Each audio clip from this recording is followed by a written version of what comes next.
live. I am And not it looks like naked, by the way. I'm not showing a naked little shoulder. anymore. I'm showing a little Oh, shoulder today, but I am not naked. just a little shoulder. Let me show a little shoulder. I am Uh, shirtless though because it is warm. It was humid outside, and I had to walk. it is super. Yeah, I had to walk a round trip of it's 500 super feet humid. to the bathroom today to go to the bathroom on crutches, and it took me. Let's see, going there, going to the actual bathroom, and coming back, and I did this at 3 o'clock, worried that I might miss the show, the start of the show. Right. It took me 15 minutes to do all that. Oh, wow. Yeah, like if you have to go very quickly, then you need to go, go, go.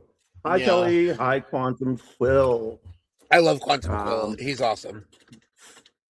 I don't know that I know Quantum Quill. You probably don't. Okay. So I'll let them roll in. They'll be coming in shortly. We're going to talk about Pride and World Cup because I've got World Cup fever. I watch every World Cup. I've watched every World Cup since I can't remember which one in the 80s, 86 or 82. 86, I think, actually. Went to the World Cup in 94. I wouldn't have been able to watch the 82 World Cup. Was that? Because I was born in 82. Well, then no, you wouldn't. I was born in 73, so I would have been able to watch it. I was playing soccer by then. My dad was a ref and a coach. So yeah, my mom was the typical soccer mom on the sidelines yelling, yeah, using my dead name, of course, so I won't be like, oh, go. But, I was like, go on OnyxRose, throwing shit. And yeah, No, she's like soccer. this. She wasn't saying go on OnyxRose. She's going, go dead name, go dead name, go dead name. Yeah. Yeah, no, that's exactly what she was doing. But that was, that was a long time ago. So, and she still does that. So when she slips up quite a bit. But does she say OnyxRose? No, she does not. She will slip up and she will dead name me. No, but I mean, she's never said OnyxRose. No, because she does not use that name because I have too many names. I have like 5 names. So my birth name, not my birth name, my real name, that is government name, I haven't given out online. But OnyxRose, Osun Kemi, Oya Wunmi, and then my last name, which is so I have a lot of names. Onyx, she's never said OnyxRose or Oya Wunmi or Osun Kemi, but she has said my real name. Not my middle name. Your government name? My first name. My government name, yeah. So she hasn't said my government. She does say my government name. She does. Like the one that I changed it to now, but she'll slip and go back to my dead name a lot. So she and I'll have to kind of shoot daggers out of my eyes at her, and she'll be like, "Oh, I'm sorry," and then switch. But she still dead names me all the time. So your government name and your dead name are 2 different ones because you had your name legally changed. Okay. I had my name legally changed. Yeah. Yep. I'm going to tell you this quick story about it really quick. So whenever I call a delivery service or I'm on the phone trying to order something or whatever, right. I have this African American, well, black friend. I can say black because that's definitely these days. Why wouldn't we say black? Yeah. So he calls me uncle and I call him nephew. Right. He was with me one time. I was on the phone. I didn't even realize this is weird. When they asked for my name when I was ordering pizza one time, I said, they said, give me a name. I said, Gerald Sturgill. And he's like, Unc, you just literally gave your full government name on the phone. And I'm like, is that weird? And he's like, yeah. He's like, you just say G, Jerry, Uncle G, whatever. Yeah. Or I just gave my government name out here because everybody knows me by Sturg writes it down. They didn't know my first name's Jerry. Right. Well, Jerry. You just were like, ah. No, I have slipped a couple times when I have been live, so I know that some people do know it. Government name or dead name? My government name. Yeah, never my dead name. Like my dead, it's kind of funny because there's some people that are in the chat when I'm live. Sometimes there's one person who has my dead name, and I always see him pop up in my chats. I mean, in my lives, and it's kind of strange to see it because like it doesn't even sound like my name. It's so far away from my name, my real Yeah. name. You know, my dead name is like really, really British. Um, like We're really not. British. Yeah.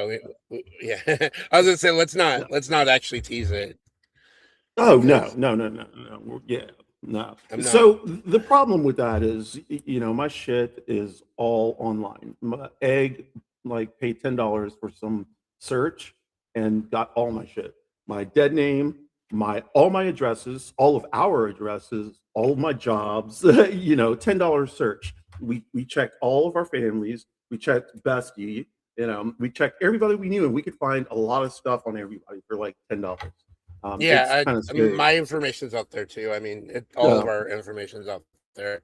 it's Some of us super are better scary. at hiding it. There are people I've tried to find through that, and there are people who have hidden it well, but I'd it's like to hard. see because, like I'd like to see, you know, I know mine just because a lot of data breaches. You know, AT&T has a Mhm. lot, um, Verizon and Comcast, well, whatever, Xfinity, I like what all Kyle had just data said. breaches. Could I read what Kyle just said? Yeah, definitely. Hey, Kyle. Kyle said, "Glad I didn't miss this. It's pretty simple. Like it's called a dead name for a reason. If you use my Thank dead you. name, you are now dead to me. I have no patience for the erroneous amounts of disrespect and carelessness." I love that. I like that. Yeah, I love that. I wish I could, you know, I wish I could say that. You know, I'm trying to. I didn't talk to my parents for years, 2 years to be exact. And we didn't talk. We didn't have a good relationship after we started talking. You know, they're getting older. We're trying to kind of smooth things over now, and it's going well. But you know, they will still dead name me. My dad did not use my government name until he was 80. And this was after he had a widowmaker heart attack that almost took him out. You know, he Oh became shit.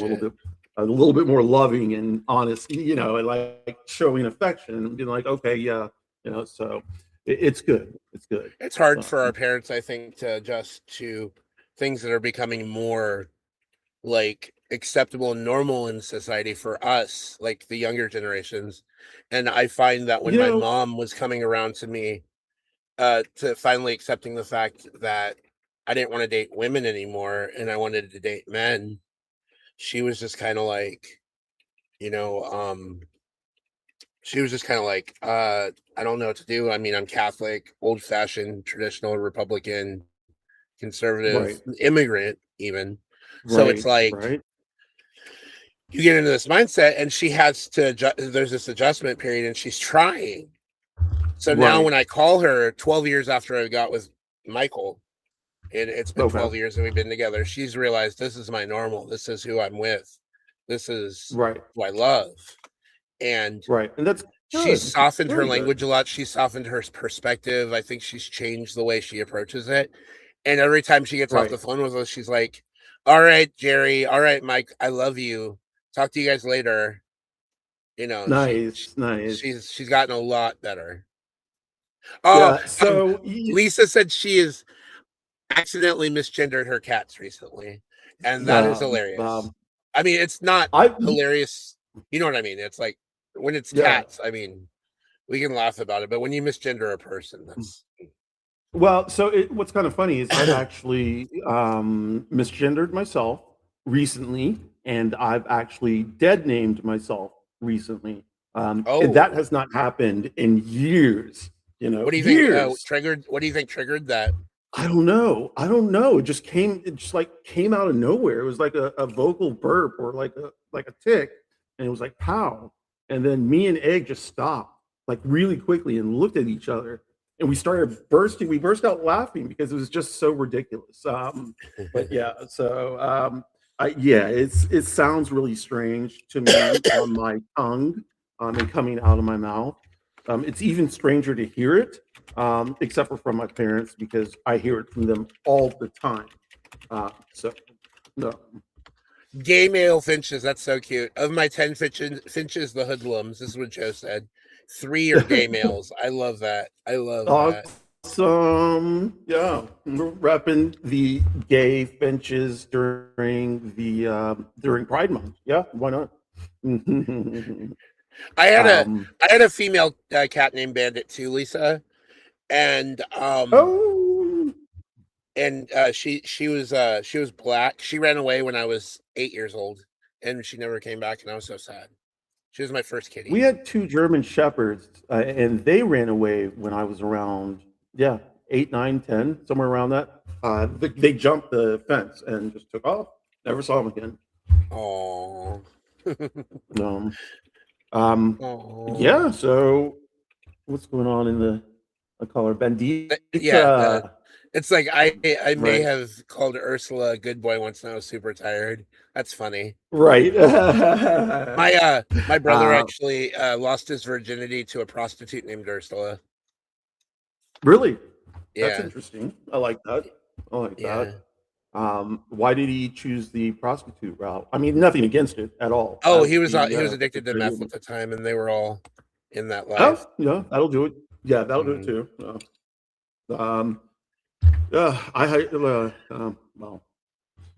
So as of right now, the games are being played. Yes, we're going to talk World Cup now. Let's shift focus to the main topic we were teasing in our subject.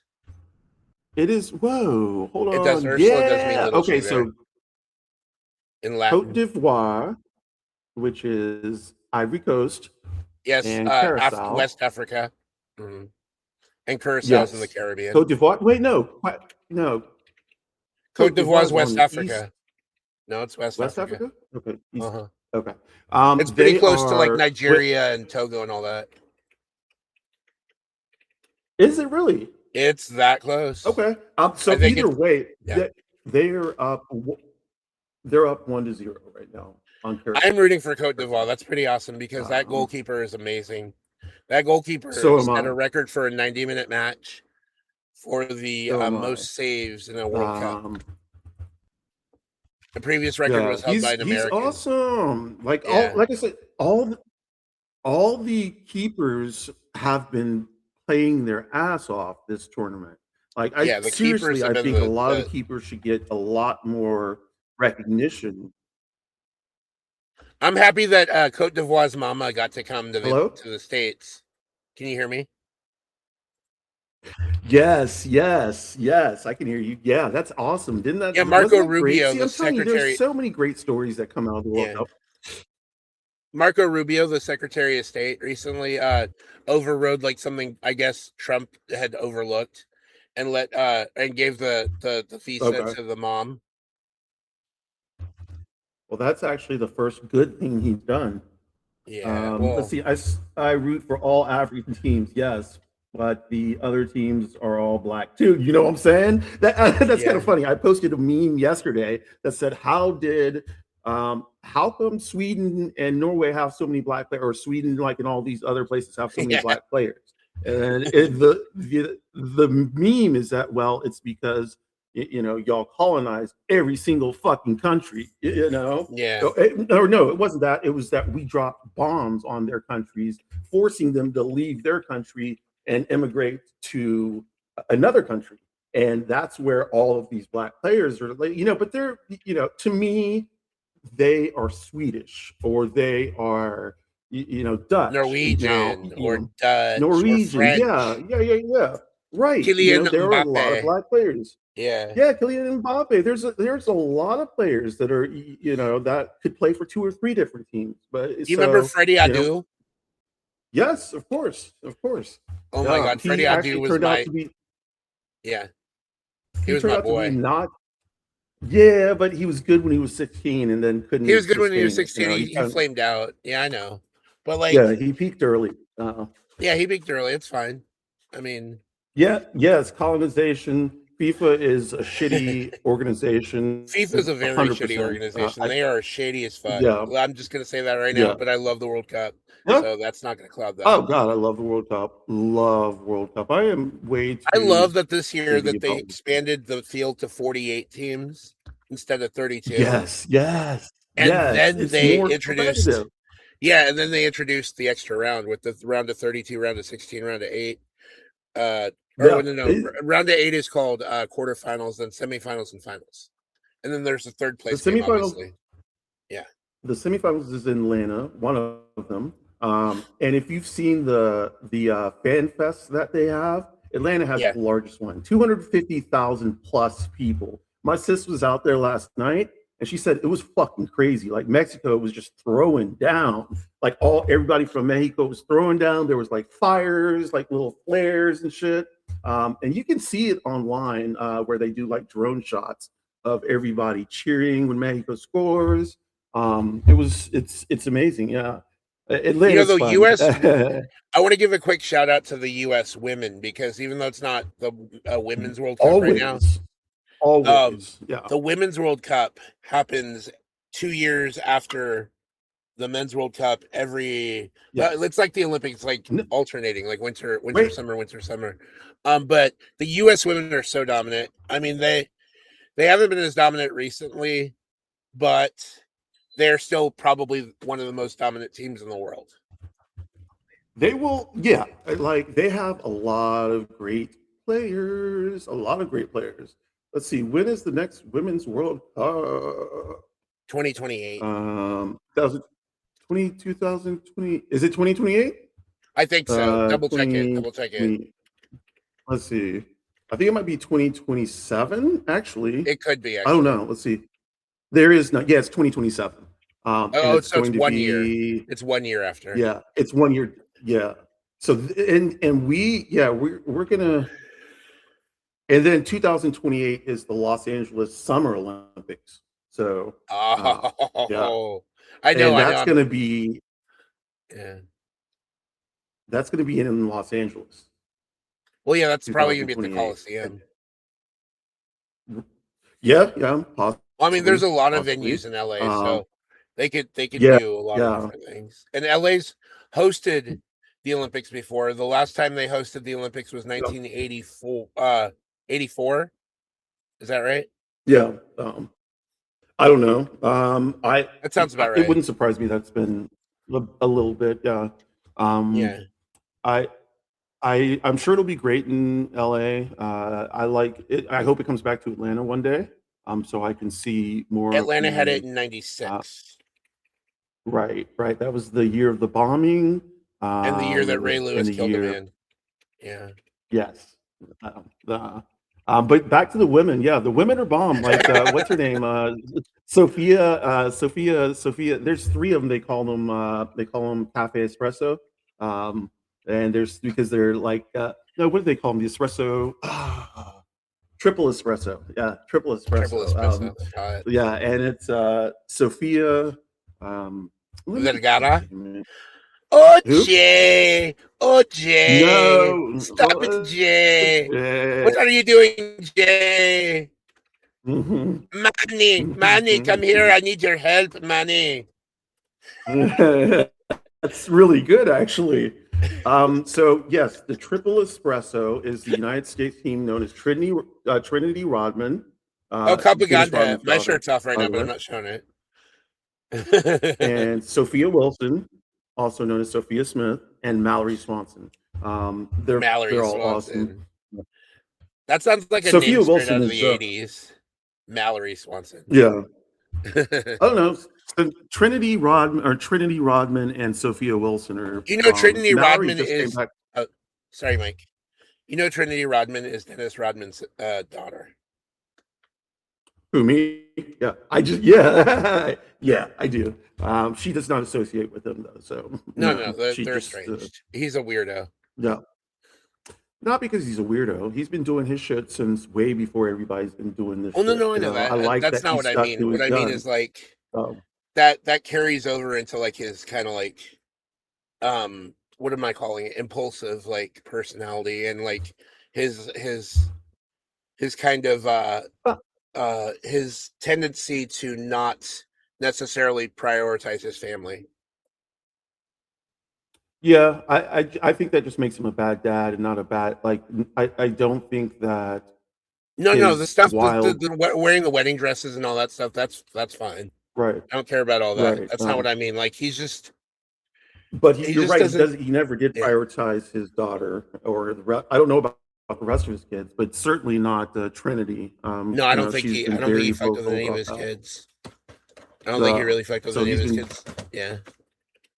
and then Sophia Wilson, who got the highest, who is the I think highest paid professional women's player right now. She signed a $1 million+ deal. At least a couple months ago. Maybe someone's passed that. I'm not sure. But yeah, so I'm excited to see Triple Espresso. I'm excited to see U.S. Women's National Team win the World Cup. I mean, when the World Cup next year, and then hopefully they will repeat in the Olympics the year after that. As for the men, I will be happy if they get to the round of 16. Oh, they will. They can make it to the round of 16. You think so? You think Oh, yeah. So their next opponent is Bosnia. Bosnia put on a really good show last night. They've got some young teenage wingers that can run up and down the sides and keep the field wide, get some Wait, crosses so you're take on glitching out a players. little bit. Did you say that Bosnia has young teenage wieners? I don't think we should be promoting that on this show. Hey, Rose. We are not the Epstein class, so we shouldn't be saying We're young not the teenage Epstein class. wieners. I do not talk about young teenage wieners. No, this is young teenage wingers. Okay. Enunciation is important. Okay. Yeah. Hi, Robes. So yes, I don't know. They and plus they're a little physical. So we're gonna have to be physical and try to keep our shape. Physical. I wanna get. I would like to see us get physical. If we get past Bosnia, I think we'll have to play England. If England or whoever on the first. No, Bosnia's on the first. I think Bosnia is on the first, yeah, which is great. You know what I'm really upset about with Bosnia, and it's not a direct complaint against Bosnia, but it's a direct complaint about Bosnia.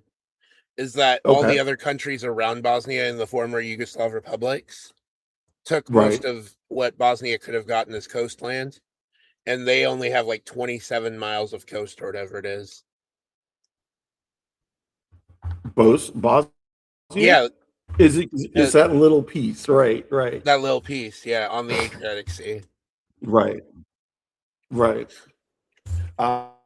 My sister's boyfriend is from Bosnia. We get to chat a lot. His name is Amr, and he is definitely a Bosnia supporter, but he's not from the United States. He has been in the United States long enough to be appreciative of the United States team while not coming out and supporting them 100%. Which is good. I do support the United States national team 100%. Do I think they're going to get to the round of 16? I hope so. They will. Can I see them getting knocked out by Bosnia? Yes, definitely. Because and this is the reason why. We got so hyped for those first couple of games. Panama is not necessarily something we need to win. But England came out and England was supposed to win the game, and England lost. They played like shit. Drew 0-0, and it was a boring game. I'm afraid that the United States is going to play a boring game. If they can come out and produce the same high energy that they did their first game, then yeah, we'll have a chance. Yeah.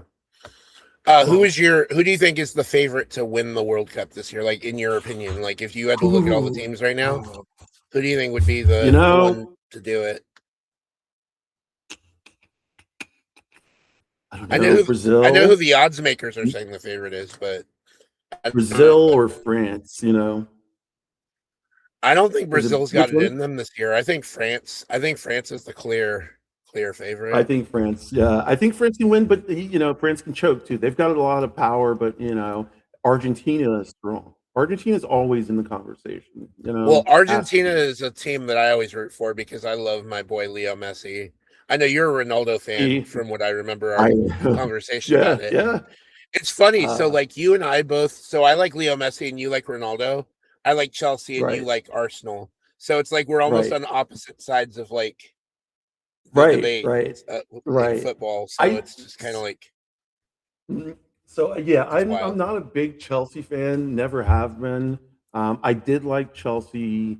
Well, no, I've never been a You're big like, I don't Chelsea like fan. Chelsea. My best friend when I was in college was a huge Arsenal fan.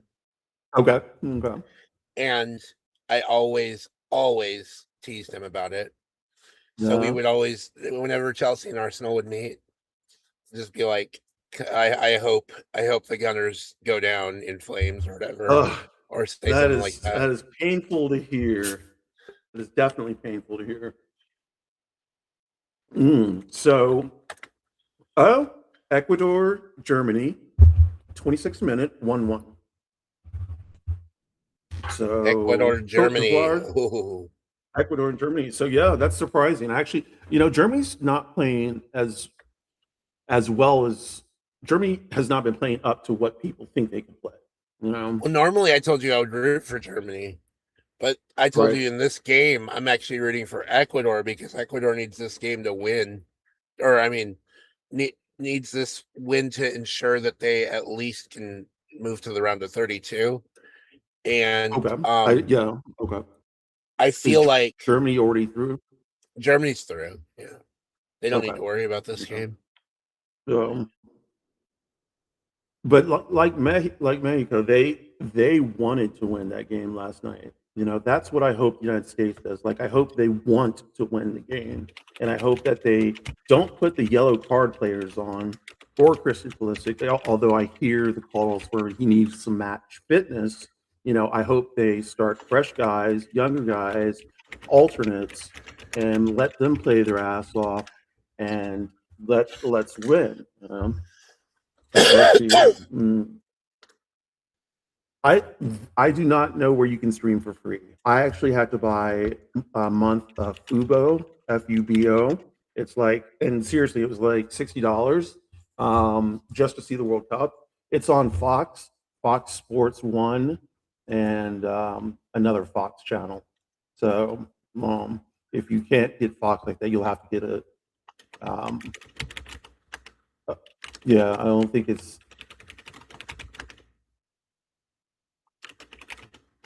Fox Sports One. Yeah, yeah, yeah. And so, but the good thing about coming up is that the match between Iran and Egypt is set in Seattle, I think, or Vancouver. I'm not sure which one, but Here's the it's thing, their though: Pride night. Egypt's the only It's team that their has actually won a match so far in that group, and all the other games have been ties. Yeah, Um, that's not the point I'm trying to make. The point I'm trying to make is the game is being played on Pride night. yeah, And both Iran and Egypt are horrible for pride. Egypt, they will put you in jail and kill you. Iran, they will kill you. Egypt, they will put you in jail and fine you. So they both requested to not have the pride flag flown during that game, and FIFA did say "fuck you." We are gonna fly the flag, the pride flag. We are gonna have the Pride game. It had been set up before Iran or Egypt made it to that game, so they weren't going to go back and change it. They're going to be like 100, 500 Pride flags flying, and Iran's going to be pissy, and Egypt's going to be pissy, but they can't do anything. So hopefully it'll be a good game. yeah, I think it will be. But I mean, So you already know that either like the officials in Seattle and probably with FIFA are going to have extra security at that game. what's that? Say that again. They're probably going to have extra security at that game. Yeah, yeah. I mean, Why do you think they're going to have extra security? I mean, well, the threats against the Iran team and the contentiousness of what the Trump administration has done towards the Iran team. And I think also Right. with Egypt as well. Egypt's been kind of on high alert with a lot of Right. the Yep. the government officials as well. And that's going to be a game with these two there and with their fans in the stands. So it's like Right. it's Right. going to be Well, interesting. that is going to be interesting because like all the pride stuff, like they are virulently against anything gay, queer, trans, like so Well, the government, fact that it's not the. I mean, there are people in those countries that are queer, whatever. no, I'm The not saying the yeah, whole country. I yeah. am saying the soccer team, the football team has already requested that they remove anything pride related. Both Oh, Iran and Egypt have requested this. FIFA said, no, fuck you. We are going to keep this as a pride game because it's in the month of June. So Iran and Egypt are very busy, but the game will go on.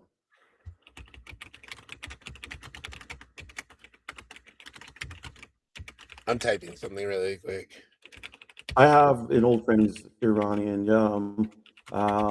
and I've seen pictures of when I actually dated an Iranian girl for not for a long time. I can't say for a long time because once it got serious, her mom made her break up with me because well, but before she moved here, Kami is her name. Kami, before Kami moved here to the United States, she lived in Iran, and she had pictures, and they were beautiful. Iran is a beautiful place. It is. I Um, had a dream one time that I was so, in Iran and I've never been there. But go ahead, keep telling your story, and then I oh, have a lot of stories too about Iran because yep, I have a very special connection to the country, and I will tell you why in a second. Even though I'm not Iranian, um, I'll tell you. yeah. I'll tell you. Just go ahead. Tell me why. Finish I'd your like to story. hear it. Finish your story. Yeah.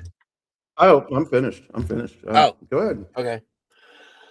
So I would never have been. I would have never been born if it were not for Iran. Okay, So tell this me is more. where I'm going to start the story, and I'm going to explain what I mean.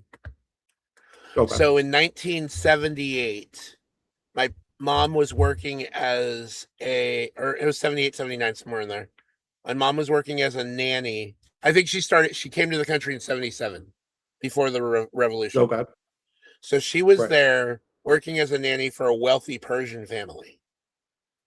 Okay, And this was back when the West and Iran still had friendly relations when the Shah, the West installed Shah was in power. right. The outsiders were very welcome in Iran, and it was a very thriving, diverse culture. She lived in Tehran. Yes, yeah, Um, yes. So did Kami. Yeah. my mom did that for a while. She did it for a few years, and then the revolution started. She started having to wear the head covering. My dad came over there as a military. He was in the American military as a comms officer in the Air Force, and he met my mom at a nightclub one night when it was a nightclub. They met at a nightclub. They were dancing and stuff. He thought she was really pretty. They talked. They hit it off right away. They talked about what he did and what she was doing, and he was there because he was trying to negotiate for the hostages in Oh the shit. Okay. embassy. You know that Argo story, Right. Argo. But like, I think my dad was actually really one of the people in there that helping out with the Air Force Okay. comm stuff. Um, they met. They fled the country in 1980. So he took my mom out of there when they realized they wanted to get married. They Right. moved to, or they went to the Philippines, which was her home country. Got married there. Right. Then 4 months later, they got married again in Reno, Nevada. Okay. So when she came over to the Okay. States with her green card, and Okay. then they moved to California because he was going to be stationed in Sacramento at McClellan Air Force Base, which is no longer an Air Force base. It was one of the ones closed by Clinton in the 90s. Okay. But that's where I was born and raised. So I was born in Okay. Sacramento in 1982. I was in a military family, obviously. Conservative mom, military dad, religious Um, family. So that's basically my Iran connection. They met in Iran. okay. Okay. And had it Yeah. not been for the revolution, they wouldn't have moved over here and I wouldn't have been born. Right. I have Right. one more Iran story because there's actually another Okay. connection to Iran I have. So that Shah I was mentioning earlier, his last name was Pahlavi. And I worked for a woman with MS and her son. I was babysitting her son all the time. And she lived in Sacramento and she had a nice house. And her husband was a telecommunications manager. So he worked for Sprint. Okay. They had money. She was actually one of the family members of Pahlavi. This is Catherine Pahlavi. So she was the niece of the Shah. Okay. And so she had money herself. She was wealthy and she married this guy who made 6 figures a year. So he wasn't as wealthy as she was. She was the one really being like, he presented himself as like, oh, I'm so wealthy, but it was her. She had like I jewels in hate the when guys do safe. She that. had like gold. She had like freaking money that was just in the safe. Like I saw it. I Right. looked in the safe Right. and I was like, oh my God, how much money do you have in here? She's like, I don't know. I'm like, oh my Right. God. And we would go on trips and stuff. We went to Las Vegas with them. We stayed at one of the hotels out there. We drove all the way there though, but like whatever. But yeah, that's my other connection is that I was connected. I worked for a wealthy Iranian royal, ex-royal, Okay. Okay. basically. Yeah. Yeah.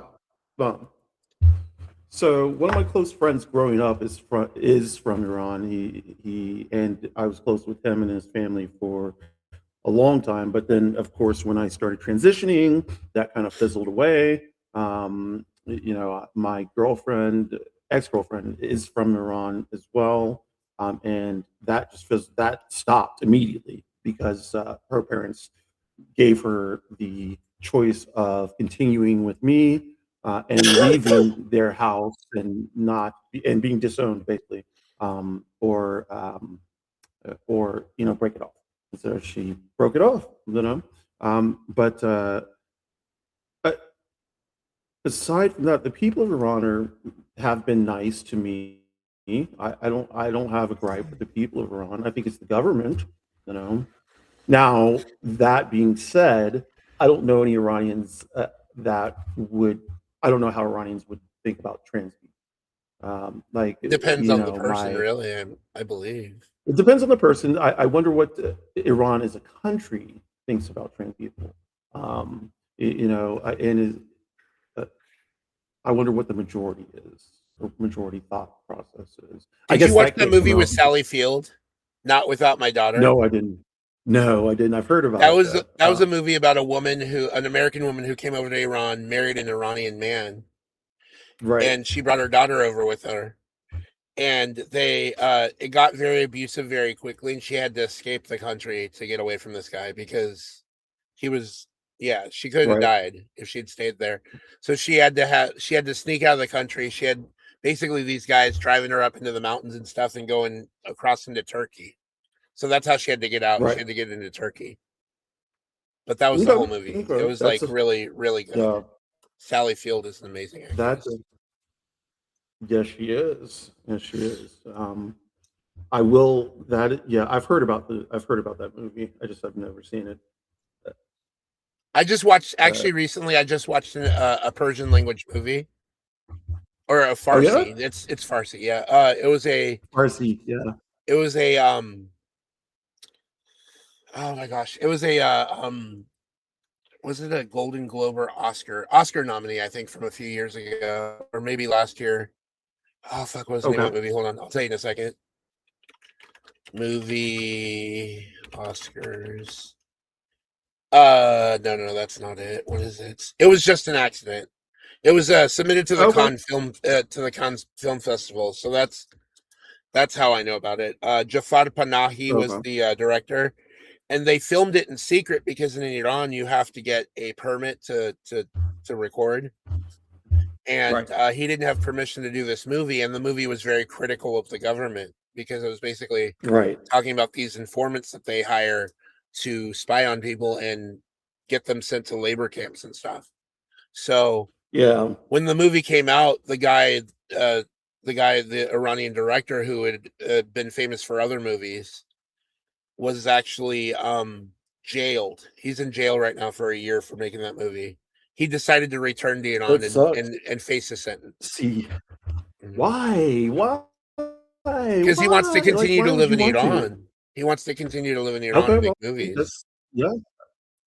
He thinks it's important to stay put. That is important. Now, I wonder if he is willing to be jailed again and again and again and again. I guess he is. Yeah, I guess he is. It's a great movie. Yeah, and that's the movie's great, but the fact that the director was willing to go back and stay in Iran and take that year sentence is amazing. And it takes some moxie, I would I don't know, rushing head forth into danger. You've got to watch this movie though. You got to watch this movie though. It's called It Was Just an Accident. Okay. That movie is very, very chilling. Ooh, okay. I may get around to that. It's not a horror movie, but it's a thriller. It's like one of those ones where you don't know what's gonna happen, and it's very they build up the mystery, and it's I mean, I don't know if it's unpredictable, but I would say I wasn't expecting the ending. Okay. Well, then maybe I will watch it one day. I'm gonna have to give it a shot.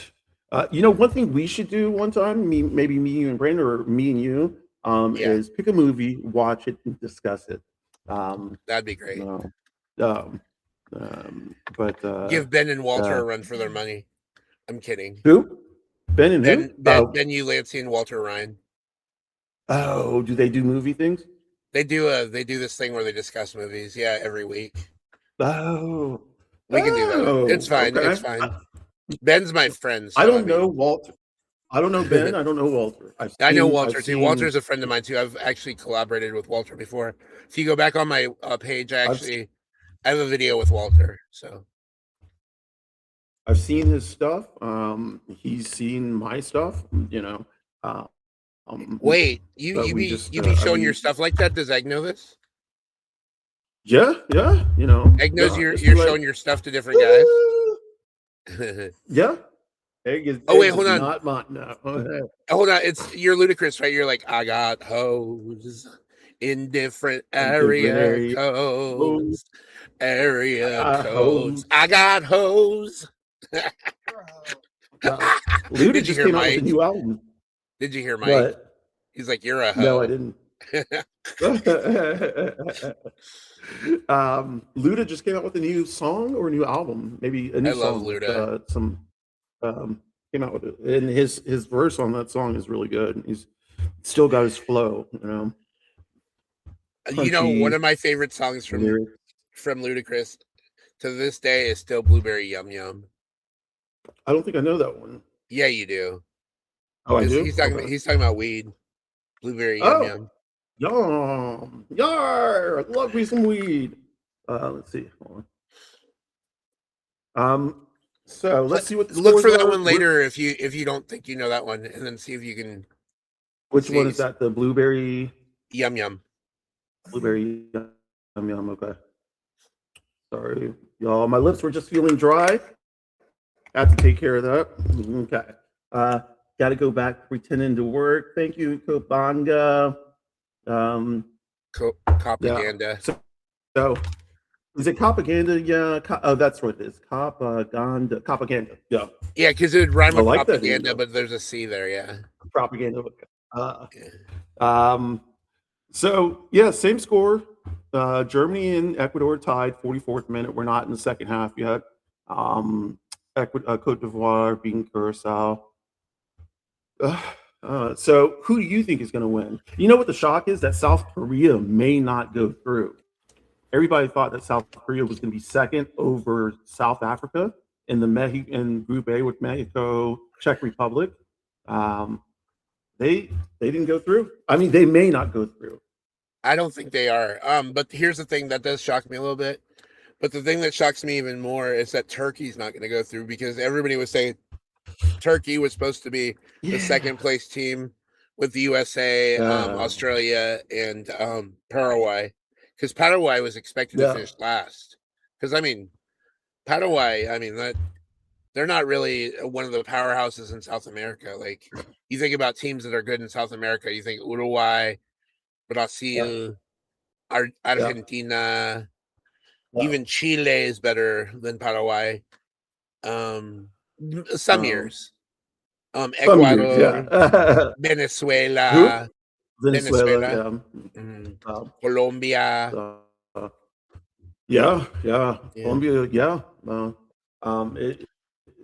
But you don't think of Paraguay. Paraguay is always overlooked. Yeah. I had, my thought on all the South American teams is that damage just on any given day, with Brazil being the one that could really slam us. I hope we don't have to play a South American team unless we get to the round of 16. And then, Brazil and Argentina look dangerous, so I wouldn't want to. Yeah. And but like and Messi, my boy Messi is leading the cup right now with the most goals. Cinco goles. Cinco goles. But you got Erling Haaland with Katja, 4. And Kylian Mbappe with 4. With 4. So Lionel, Erling, Kylian, and then you got Mbappe's got 4. Yeah, 4. And so Lionel Messi. So what's going to happen is Kylian's going to catch up to Lionel Messi in terms of the most scored goals of World Cup history. Yeah, he's only 3 or 4 behind him right now, and he's like what 10 years, 15 years younger than him. No, that's true. He's got time. I mean, Messi's 30. Messi's 38. Yeah, so he's like and Kylian is like 23, 24, maybe younger than that. So he's gonna. Yeah, not younger than that, 24, 25. Let me make sure because I think that sounds right, but I. So Erling Haaland, Kylian Mbappe, Cristiano Ronaldo scored. He's 27. He's 27. And how old is Messi? 38. So they're 11 years. Yeah, so he's got 2 more years. 2 more cycles that he can play to get goals. This is probably Messi's last cup. Oh, it's going to be Messi's last cup. It's going to be Ronaldo's last cup. Well, Ronaldo's 41. I mean, come on. He's not going to play another cup. Yeah. Who else? What's his name? The little from Czech Republic. What's his name? Played for Tottenham. Played for. Oh my goodness! What is his name? He's. Who else did he play for? I know he played for Tottenham. Kinski. No. It's that's not who you're thinking of. No. No. Kinski's young. Yeah, this is this person is older. He played for Real Madrid. Good Croatian player. Maybe thinking of Croatian? That's why. Oh, Croatia. No, I'm thinking Croatia. Yeah, I'm sorry. That's why I keep on getting Croatia and Czech Republic mixed. Is it Modric? Yes, Luka Modric. No. And this is his last World Cup too. Perisic is pretty old too. Is he? Yeah. You know what I want to hear? I want to hear the very first person in football come out while still playing. Not like retire and then come out. I want them to come out and like everybody to know it. Like it'll be a fucking mess, but coming out. Well, like it's ludicrous to believe that everybody who plays football is straight. No, they're not. Sits straight. Yeah, Circle jerks that's just crazy. Circle jerks in the locker room. And it's I've just been in team build. locker rooms. No, it's team building. I've It's team I've been in building. locker rooms, and you were right. That it does happen. Well, not like that, but like the things that boys do in locker rooms. It is why I don't like going into boys' locker rooms. Is it like I know what guys like?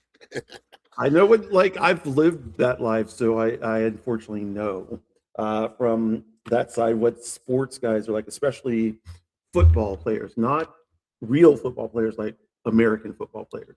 Well, Like you don't game have day. you don't have to clarify that with me. Yeah, I say thank American. you. Yeah, I say American football and football. So but like American football, like my high school team, just the jocks, because I had to be in the locker room because I played soccer, football, and it's disgusting. Like they just like, like for a bunch of straight guys, they do a lot of unstraight things in the locker room. American football So locker rooms too. I've been in those, and I've seen it. that's what I'm talking about. American football locker rooms. That's what I'm talking about. Like high school. Oh, you're talking about you're talking about pro. Not pro, but like I'm, there I'm was talking a about high story school. a while. No, I know, but there was a story a while back where what was the joke? Okay, so they were talking about it was the Patriots, and they were talking about Gronk's dick, like it's massive, like it's a huge dick, and like Tom Brady's like, yeah, Gronk's well blessed or something like that, and I'm like, well, did they? Well, but like because they hours together. Like so in high school, there were no curtains, no shit, no nothing. So y'all like we were all just like and I was just like, no, this is not it. Not it. I felt really uncomfortable, so I didn't hang out with the locker room folks. I think that whoever created Gronk put more blessing in there than they did in his brain. Because if you know you know who Gronk is, right? Yeah. Yeah. He's got a football brain, Uh, American football brain. He would have to win that many World Series and to be that good of a receiver, right? You mean Super Bowl, yeah. Tight end. Super Bowl, tight end. Yeah. Yeah, he's a tight end. Yeah, like I see. I like receivers and tight ends. Those are both great. You like receivers? Yeah, receivers and tight ends. Damn, the game is halftime. I like we were at halftime, folks, where the score's 0-0. No, 1-0. So if you're on defense, right, and you're trying to get to the quarterback, you have to penetrate the line. You have to get through a hole and penetrate it. And then you have to And then you have to sack the quarterback. And if the quarterback's fine enough, I stay on him a little longer. Especially if it's Tom Brady. I don't like Tom Brady as a person. But like, if I was on top of him, tackling him, I'm staying on him for an extra 5 minutes. 5 seconds. I don't like Tom Brady at all. Like he gives me like the creeps. I don't know. He's just something about him I don't like. But he did try to pull a Wrexham and bought an English team that he's trying to make into the next Wrexham. He bought a team. Which team did he buy? I don't know. I want to say Coventry, but that might be wrong. Coventry's going to. It's not Coventry, because Coventry is getting ready to go to the Premier League.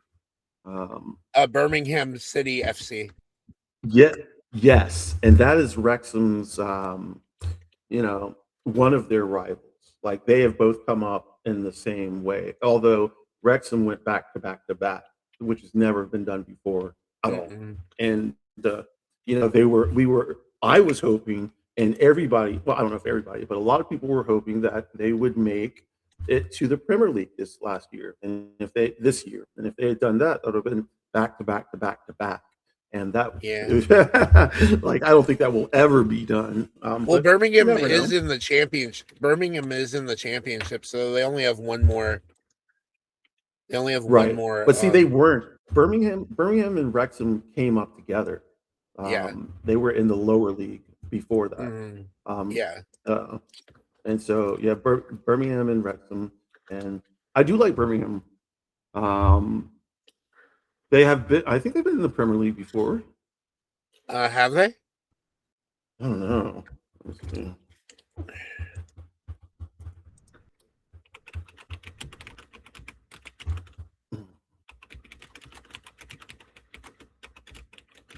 Aston Villa is the only club from the city of Birmingham playing in the Premier League. Birmingham City FC has played in the Premier League for a total of 7 seasons. It was founded in Okay. 92. Yeah, I thought they. Yeah. The club has experienced. Since the modern Premier League was founded in 92, the club has experienced multiple promotions and relegations. They spent a total of 57 seasons in the top tier of English football throughout their history, including the old First Division era.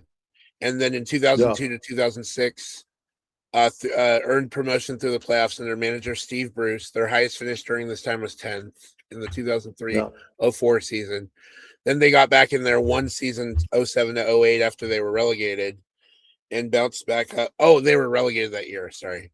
Then they bounced back up and achieved a 9th place finish in 09 and 10. And the last time they were in was 11. So yeah, they get kicked around a lot. Like they need to be able to build a strong foundation, so that they can have or a strong academy, so that people can come through and continue playing and get trained in the way that the team plays.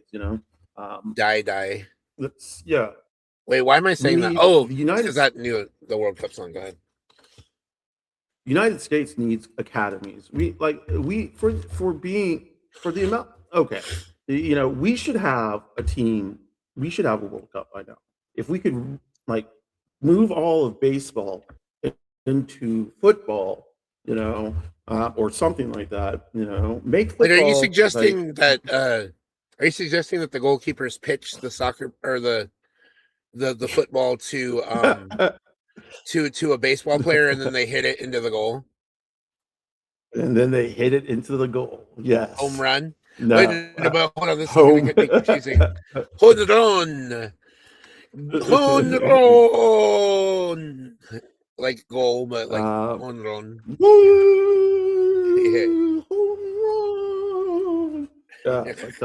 Yeah. So hopefully Birmingham City FC and Wrexham will both come up. We are going to, me, Egg, and our bestie are going to Scotland and Wales, London, and maybe hop on over to Amsterdam for a little bit in 2028. We are going to Scotland to dump some of her dad's ashes there, Egg's dad's, and then we're going to London to see Egg's friend who is from Bosnia, but she's going to come to London. And then we are going to go to Wales to see Wrexham. And while we're in London, we're going to see Emirates Stadium, Arsenal. And then we are going to try and find a way to get to Amsterdam. So, is Egg part Scottish? Yes. That's cool. No. Yeah. Okay, I was gonna say something I forgot. I hope you get to Amsterdam. That'd be awesome. Yeah. Going to one of those coffee shops. So I can tell you stories about that. Like, do you? And the red light district. And the red light. I've been to the red light district. Hey, go ahead. Oh no, I'm not gonna tell you a story about that. I was gonna tell you a story about how my backpack got stolen. Like everything got stolen from me. I put my backpack in a locker right after I got into the train station, and I was fumbling around in my bag to get money or something like that. Somebody who was standing right next to me. Oh, it was a code or something, and he was standing right next to me. He locked it, took my code, and walked away. And I didn't realize he did any of that until I heard him after he'd walked away. He said, "Thank you." And I was like, "Okay, cool." I didn't know he was talking to me. And then when I tried to get into my locker, he had locked that shit. He took my locker. So I had to go to the police and they had to search everything in the locker. They took out all the stuff, made me tell everything that was in my bag, my travel. This was my backpack because I was backpacking through Europe. Well, And your passport wasn't in there, was it? no, that is the only thing that saved me is I had my passport on me. So that's why when I tell travelers, always keep their passport on you. And that's what saved me because I had my passport. I was like, look, this is me. I can tell you everything that's in there. So then it's a known problem that people pick on, like criminals pick on tourists. And I was definitely a tourist back then. I was not as streetwise as I am now. And so it was scary. What I did after that was I went to, what is it called, Greenhouse? I think it was called Greenhouse, one of the original, like the OG smoke shops in Amsterdam. And I got some White Widow and just fucking let it melt away because I was shaking. I was so scared. I didn't think I was, because I wasn't with anybody at that point. My friend that I was traveling with was gone. So it was just me in Amsterdam. So and then I went to France by myself and stayed for a couple months, and that was fucking pretty insane. Like the stuff that I did when I was younger, like I wouldn't, I don't know, like I wouldn't advise like a woman to go traveling by herself, But when I was younger, that was no issue, or it may have been an issue, but we were less worried about it, Yeah. So, but France must have been great. France was great. Well, so I have a mixed review about France. France was great, but some of the people were assholes. I got punched in France in my face. That Is it part because wasn't of fun. is it because Noir?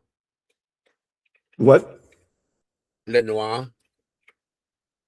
Min Noir? Le Noir. Le Noir? What? Because of the night? No, that's Le Nuit. Oh, it is. What is Le Noir? Like, what is Noir like? Because The of black. What does that mean? The black. Right, but I mean, what does it? What is it? You're saying, is it because of the black? What does that mean? No, I'm saying, is it because you were black in a rural area, or? Of no. So I was in Orléans, and that is Okay.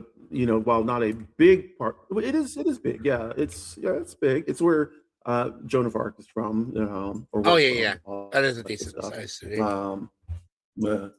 Yeah, it is. It is. So it wasn't that. It's just that I put myself into some positions that I think about now, and they were not the smartest positions to put myself into. But I got lucky a lot because I could have, I've been in a lot of trouble. But yeah, so my younger life is a lot different than my life now. Like I'd say, once I hit 29, when I married Egg, then she made me go to rehab. She was like, "Go to rehab, or we are not staying married." And I was like, "Okay." So I went to rehab. So you didn't play that Amy? You didn't play that Amy Winehouse song? Yes, I did. That it wasn't out then, of course, but No. I went tried to rehab to a make long time. me go to rehab, but I said no, no, no. I did the 12 steps. I went to NA, AAA, all that shit. I didn't do the 12 steps. I did all the way up to 11 because the 12th step is stupid to me, and I won't. What is the 12th step? The 12th step is to go out and reach out to your fellow brothers and sisters and people and spread the word or some shit. Oh yeah, that's stupid. Let's do the 11 steps. It's like trading one cult for another or one addiction for another. Yeah. You trade drugs for this like fucking hardcore AAA or AA like meetings shit. And like I knew like people when I was going, there are people who would they go every day and they needed to. Like I was not one that needed to do that. So it was just I did it because I had to do it. NA was a lot funner than AA. but NA was kind of a joke too. The one thing I will say is that taken me away from drugs. It gave me enough time to clear out my mind, and yeah. So because of that, I haven't done drugs since 2012. I am California sober. Yeah. Yeah. Well, I mean, California sober because of weed, but weed's not a drug. Yeah. And I was No. just Well, I literally was just hitting off my dry vape when you were I saw it. talking Yeah, about I saw the yeah. But I was gonna say, I think there's another step in there that's kind of bullshit that I don't really ascribe to. I was in a 12-step program too, but it wasn't for drugs or alcohol, it was for food. Okay. And one of the steps in the 12-step program is to find a higher power. And I'd already grown up in a conservative religious household. And I was like, I am not getting sucked back into religion. There is no way you're going to get me to do any of that. And the thing is when I thought a higher power, I was like, okay, maybe I can fake it if I start looking into like Eastern philosophy, like Buddhism, Taoism, Confucianism, Shintoism, all those different ones, and try to find some like guiding principles for morality and for how to live my life in that way, and give myself up to like just being a good person as opposed to just like saying that I believe in God or whatever, and like freaking I don't want to be in another cult like you said. No. Right. A lot of the people that were in the 12-step program that I was in were fully into the cult. Well, I mean, it seemed like they were cult minded. Like I was like, Jesus. That's exactly what it is. Well, it keeps them coming back.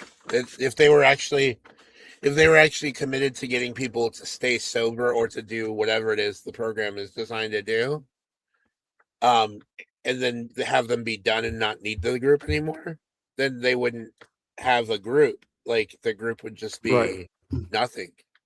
That's why they have people there. I've been sober 20 years and I've been coming to these meetings, whatever. My name is this and whatever. And like it's like they have those established members, and it's like, oh well, yeah, you're fully fucking red pill or blue pilled or whatever. You know what I mean? Right. Yeah. So you know, as it goes with trading alcohol for meetings, I guess that's okay. But like, you know, what I the meetings people, themselves are fine, yeah.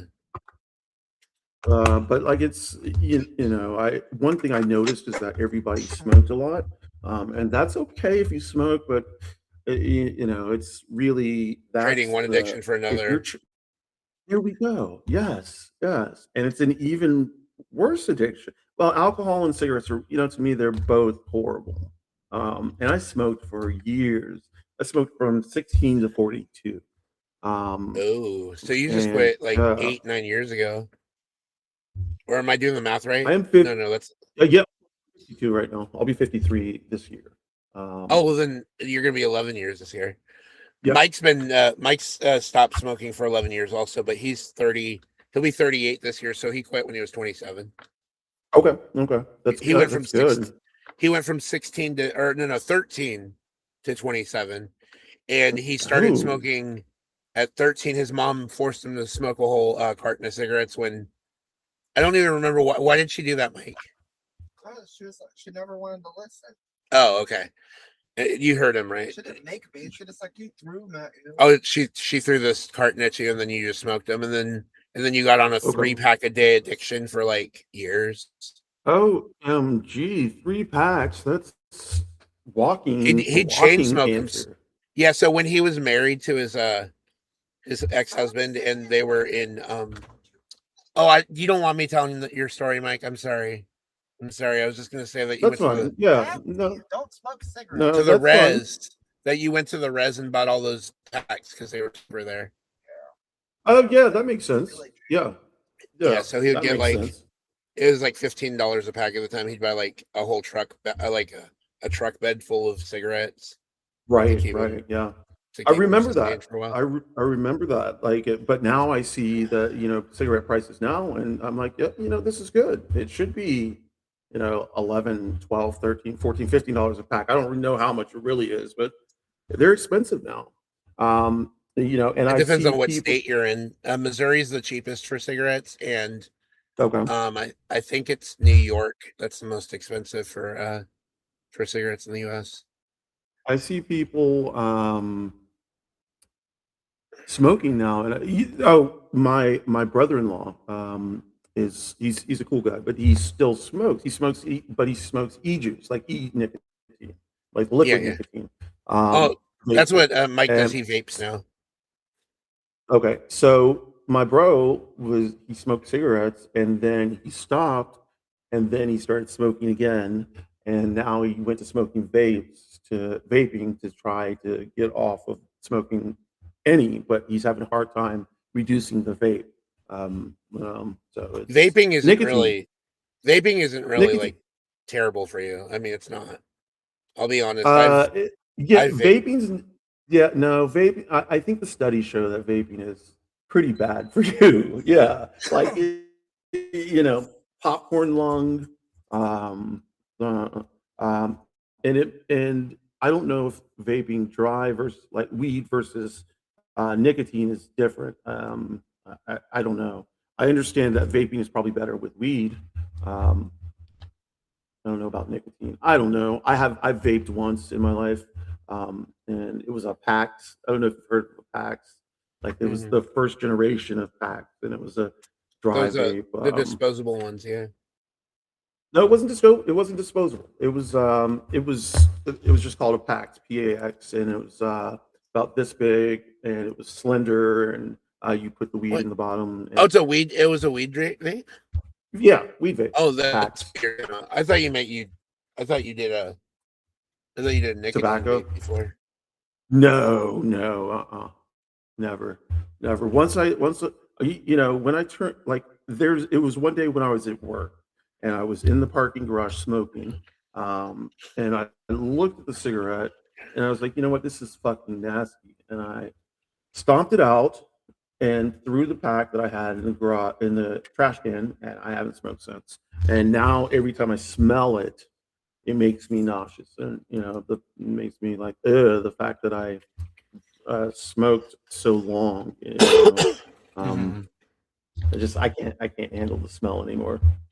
Um, I don't. I don't. I mean, it's weird. I've never been a smoker per se, like smoking cigarettes. I've never done right, that. But right. like whenever I was out at the bar drinking, sometimes like I would occasionally smoke one cigarette every few months. Yeah, yeah, yeah, Um, yeah. Bart, so the party lifestyle leads sometimes to smoking. When I was younger, the problem is all my friends smoked. yeah. And I was in that scene. If all your I friends stepped smoke, away. get new friends. Yes.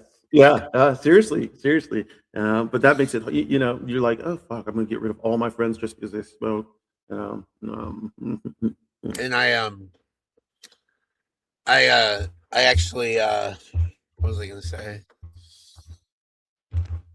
I don't know. I'm getting older um, and I feel like I've lost all my friends. Well, you know what I mean, like all my old yeah. friends. Yeah. I like through transition. I say I had one friend, and she is still bestie. We like in real life.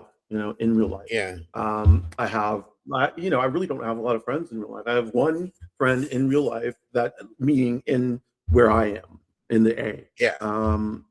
And that is bestie. I don't like all my other friends decided not to come along when I decided to transition. So, yeah. Well, they And can all making new fuck friends off. is yeah, and making new friends in person is hard. It is hard, It especially in your 50s. yeah, it requires a Yeah. lot of socializing that I'd rather not do, because that means Yeah. getting dressed and going out, and parking and paying for parking, and maybe late nights at a dance. Like there's a like queer dance coming up tomorrow, not tomorrow, on Friday. And Oh. it's going to be fun. It starts at 9 o'clock. Starts at 10 o'clock. But like when I see starts at 10 o'clock, I'm thinking, you know what? I'm probably not going to go to that, because at 10 o'clock, I'm happy to be in my house, chilling, not going anywhere. So as much as I wish I could do the club life, I'm not there anymore.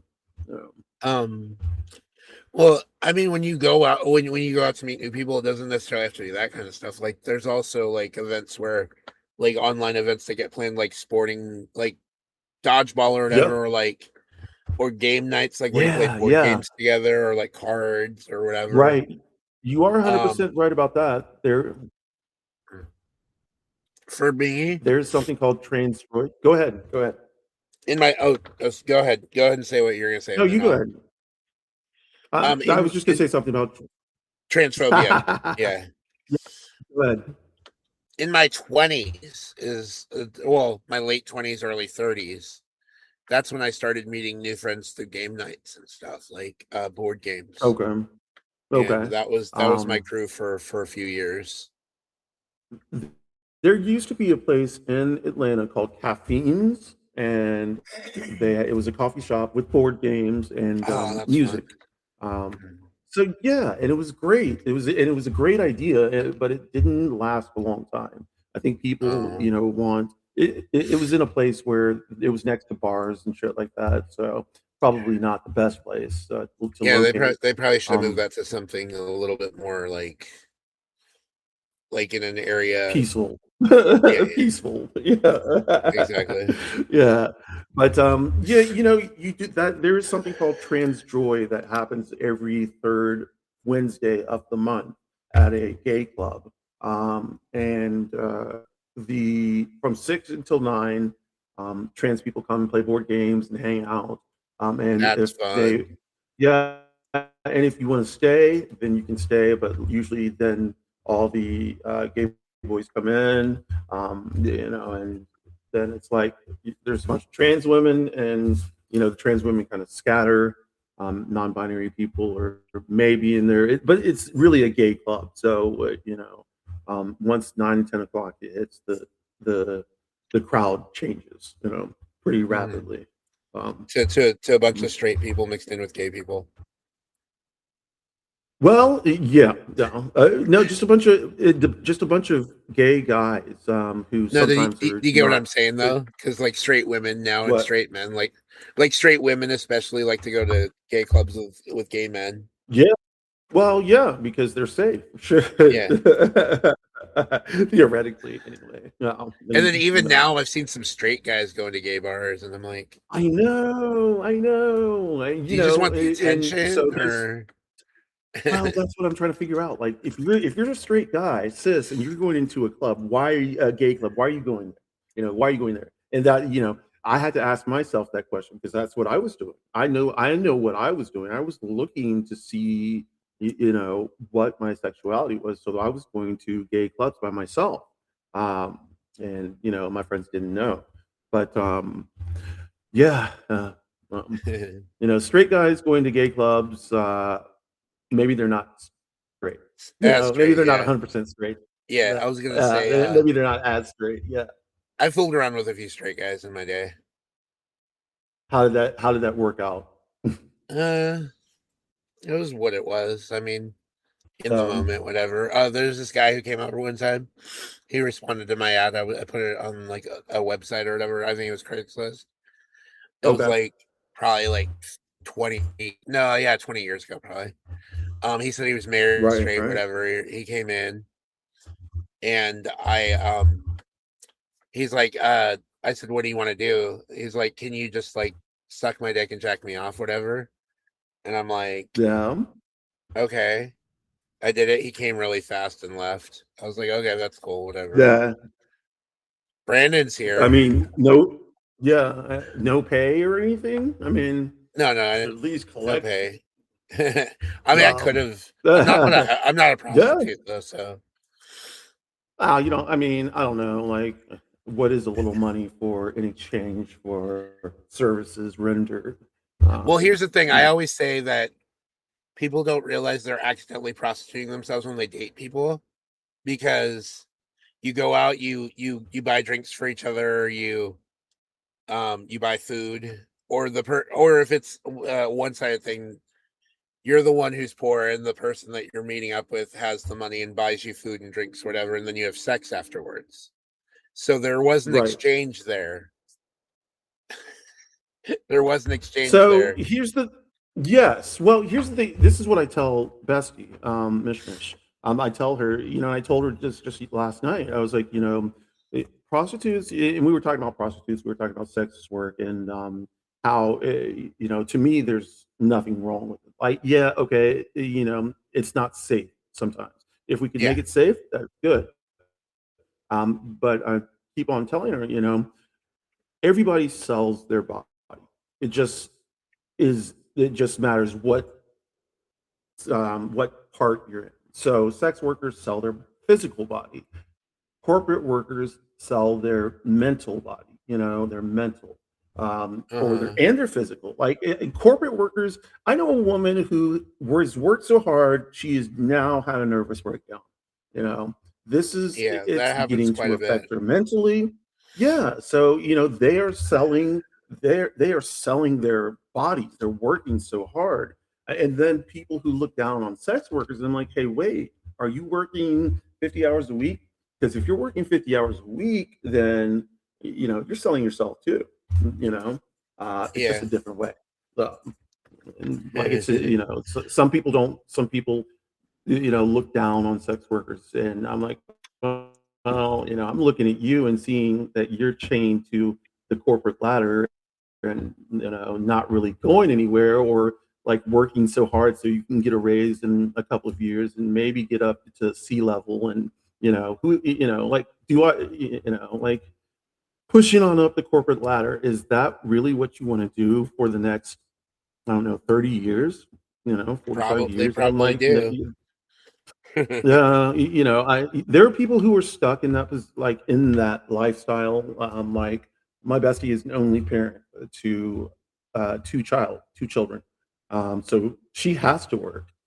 She absolutely has to work, and she has to push, because she needs as much money as possible.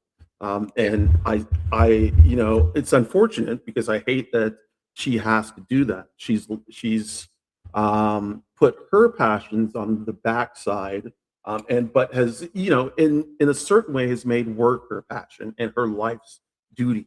And I'm like, you can't keep on working 60, 70 hours a week. You're getting paid but she gets paid a great salary. So, I have to always remember that she is an only parent.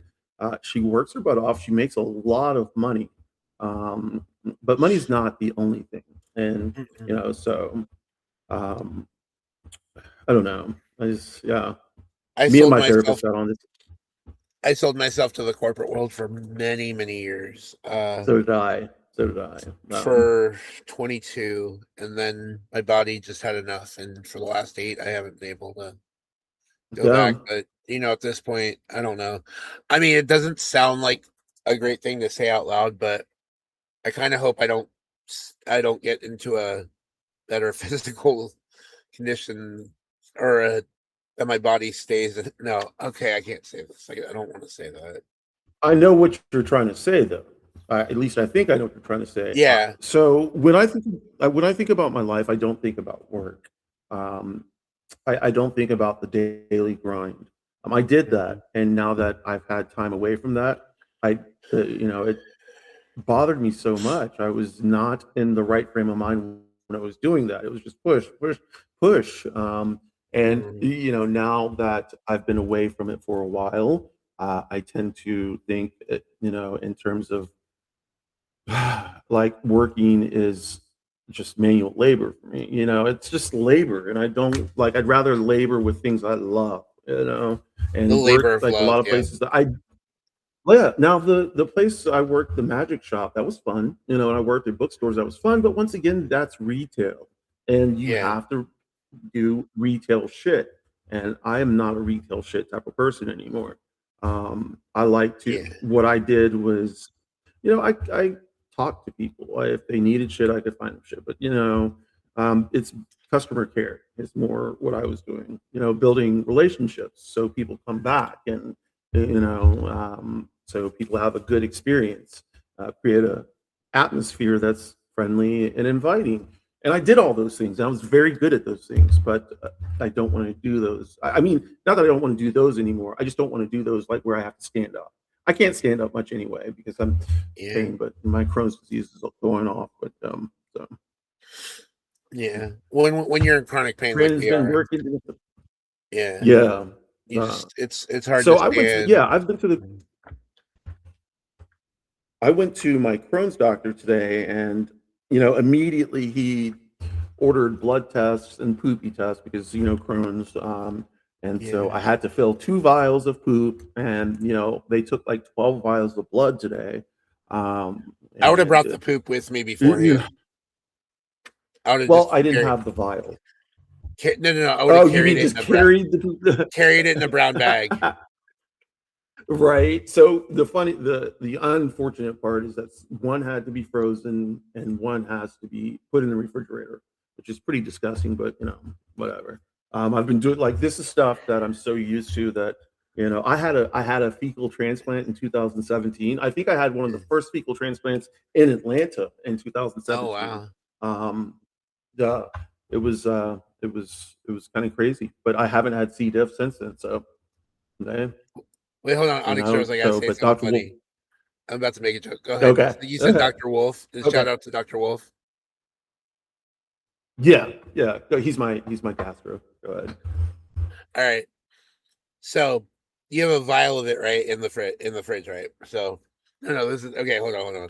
No, there's you said one has to be frozen, one has to be put in the fridge, right? Right.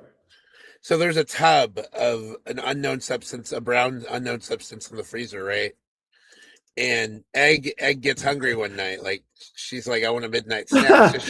So she goes in the freezer. She grabs her Rocky Road ice cream, or at least what she thinks is her Rocky Road ice cream. And she starts just digging in and just eating this. She's like, why does this taste different? Why does this taste different? And then she's like, oh my God, did I just 2 girls, 1 cup? And you walk in. No. First you walk in, you're like, oh, what are you doing with my poop in your hand and a spoon? And you see her eating it. Like, oh my God, did you just 2 girls, 1 cup my frozen poop? Frozen poop. Egg has been through that's the whole getting nose clipped. beef. That's getting clipped. Oh, I don't want it to get clipped. I hope it doesn't. What time is it at? It's at 1:27:15. If it does get clipped, I'll just make it. I'll just go back and create. No, put it in there. Put it in. Yeah, I'm going to. Okay. Yeah, I'm gonna try to. Yeah. That'd be funny. But yeah, so let's see what's going. Oh, Cote d'Ivoire 2-0 on Curacao. Germany 1-1. Boring. Ecuador, Germany. I don't know if it's a good game or if it's just boring, but Cote d'Ivoire is going to go through, which is good. Yeah. Well, that's what I was saying. So Ecuador could have gone through as one of the best 3rd place teams if they had won. They're still playing, so hopefully we'll see. Yeah. But Germany doesn't necessarily need to win this game. They're going through, so that's why I'm saying they're going through. Mm-hmm. It's just it's a position thing. What on the table? If they're higher, that's better because they play a 3rd place team as opposed to a 2nd place team. Yeah. 2nd place teams are good. So. Well, most of the 2nd place teams are decent. Yeah, so most of them, right? Yeah. Right. Okay, so for Pride Month, right? Right. I haven't gotten to do much. Because I've had my ankle injury throughout Pride Month. I haven't done anything this year. Right. I had a Pride flag that I was going to put up for our broadcast whenever we do them, but I didn't have any this year, and now I can't find it. It's somewhere in here, but I'll find it eventually. Right. I hear Atlanta Pride's actually in October. Is that correct? Yeah, October 11th and 12th. So it's usually it's in accordance with National Coming Out Day. Oh no, that's November. So yeah, it's October 11th and 12th. That's nice. And or 12th and 13th. Yeah. So Atlanta Pride is crazy huge. There are a lot of people, um, and there will be a lot of protesters and issues. Like the two prides that I've been to, I went to Athens Pride, which is where UGA is, I know Athens. University of Georgia, Yeah. and yeah, there were Nazis there. Yeah. And when we went to Smyrna Pride, which was a smaller pride, there was Yeah. one protester, and so I got a picture of me standing right next to the protester. He was waving his sign saying "You're going to hell," and I was like, "Yeah, okay." But yeah, so our Wait. my yeah. No, go ahead. Go ahead. Say what you're gonna say because I have a joke. No, you better tell your joke because I'm gonna tell a story. Like a little. Okay. The guy says, "Oh, God hates FAGS or whatever," and says, "You're going to hell." And it's like, well, you're gonna be joining me there because you're a Yep. hypocritical Christian. So Yep. let's get that picture together. Yep. So this can be the last picture we're gonna have together before we spend the eternity in hell together. But go ahead. There we go. Yeah. The Smyrna Pride, I was so happy. I don't know if I told you this. Like my bestie has two girls, and one of them, they're 11 and 13. So the 11-year-old actually came out earlier or last year, at the end of last year, as lesbian. Nice. And then this pride that we went to, Smyrna Pride, the 13-year-old she was doing her makeup and she had a, a a flag on her face and like makeup, and makeup. And so I once I saw the flag, I immediately knew. I didn't say anything, but then and I have pictures with her just to capture the moment. And so she came out that day. She is bisexual. She painted the bisexual flag on, and her mom, my bestie, was like, "So, what's this flag?" And she said, "Oh, the bisexual flag." And Mish was like, uh, "So do you understand what this means?" And she's like, "Yeah, I'm bisexual." And she's like, "Oh, okay."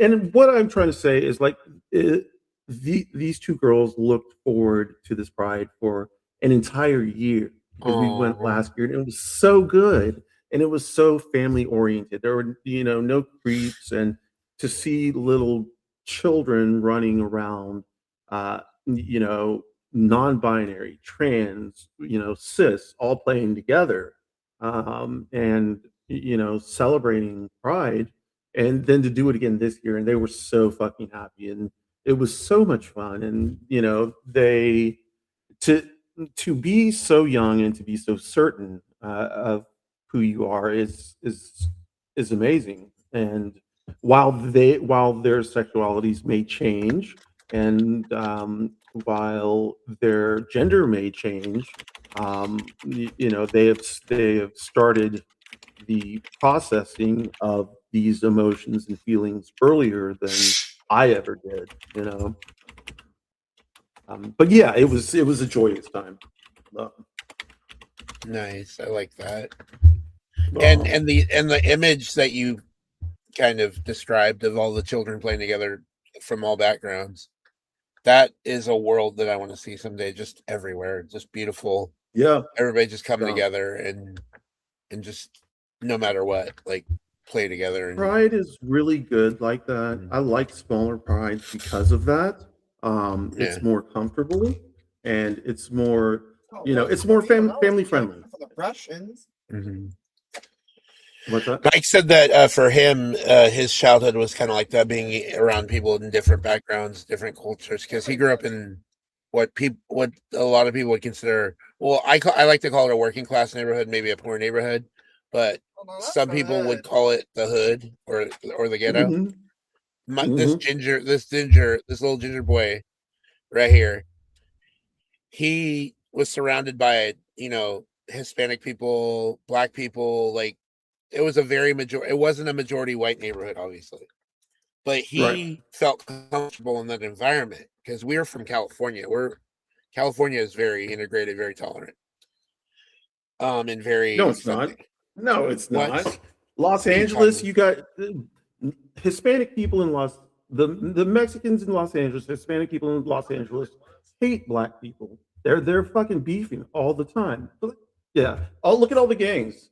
La Raza, they hate black people. Yeah, these are the gangs. So you're literally just looking at the gangs. Are you looking at the actual people that interact day to day? No, There's not. no, You're I not. don't You're know not anybody. seeing. You're not seeing that among regular people. People just hang out. Like when I went to school too, because I was in the same kind of situation Mike was, but my neighborhood was just a little better. Right. Black kids, Hispanic kids, Russian kids, all of us, we just played together because it was just Right. we didn't have. Yeah, I mean, like I've had that too. My dad was in the army, so I grew up on an army base, and that was the same thing. It was international. Lived in Korea for a little bit, international. I was on the army base then too. So, yeah, so, army bases are very diverse. yeah, and that's how. Yeah, I mean, I called myself a walking United Colors of Benetton dating person because I dated everybody from different nationalities and ethnicities. So did I. I ended up with a white boy though, but that's fine because he's good peeps. Yeah, well, same with Egg. Egg's good peeps. Yeah. She had to. Well, Egg had a learning curve. She had to like adapt to really quickly. Because she had never dated a black person, and at the time, people were looking at me as a black man, and so we got it from everybody, like black people who think who didn't like me being with a white woman, white people who thought she was a race traitor, and the hateful eyes and the spitting and being put the farthest table away. We went through all of that. And like racist white people calling you, oh my god, Lessange, what am I trying to say?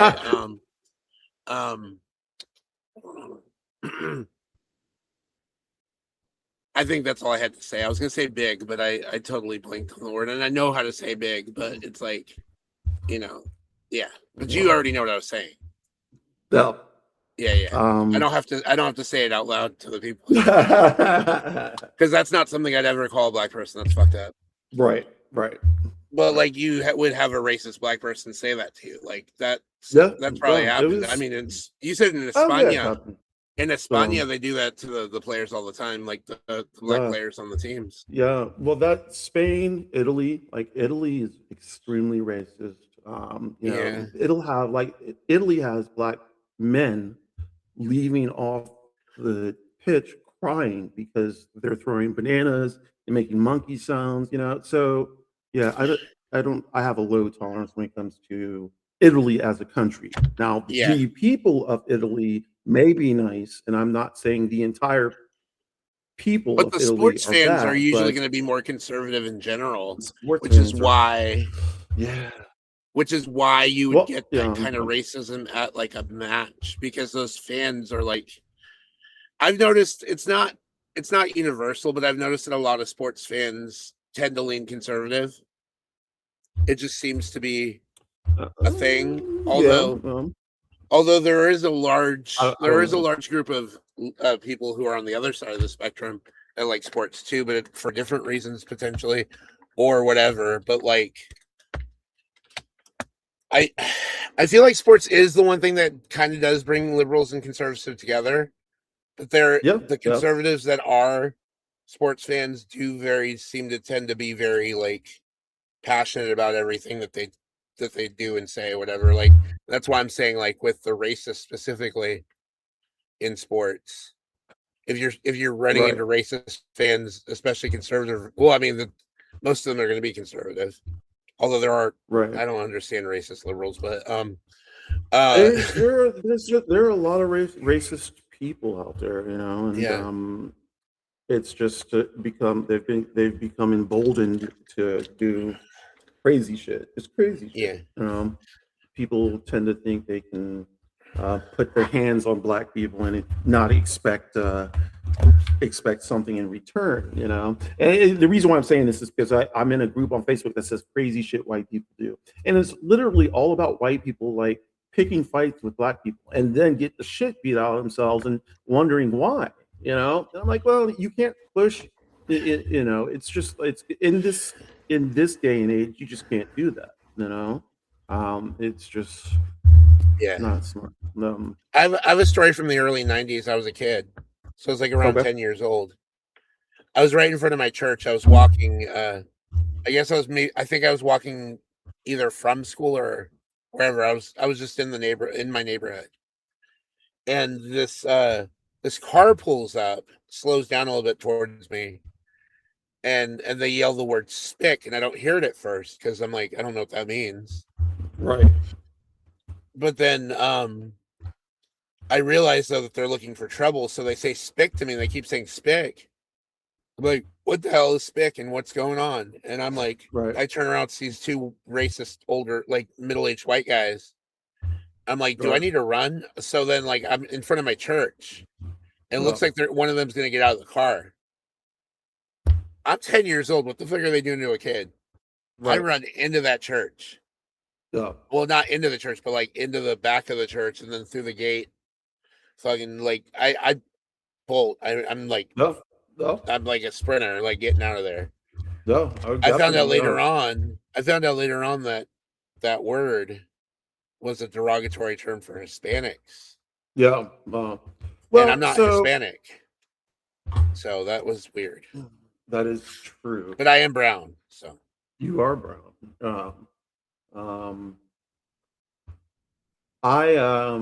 I've told the story multiple times already, but I'll tell it one more time because I think everybody's already heard it. But you know, I was when I moved to Atlanta, Marietta to Atlanta. I went to a high school and I was on a football team, and everybody gave me a nickname of Reagan, and they called me that throughout the whole year. And I thought that was, you know, okay, a nickname. I got a nickname, whatever. And then on the last day, homie said, "Spell it backwards." Yeah, the whole fucking year, the whole fucking season. You know, I got it right away though. When I heard you say it, I was like, "Oh."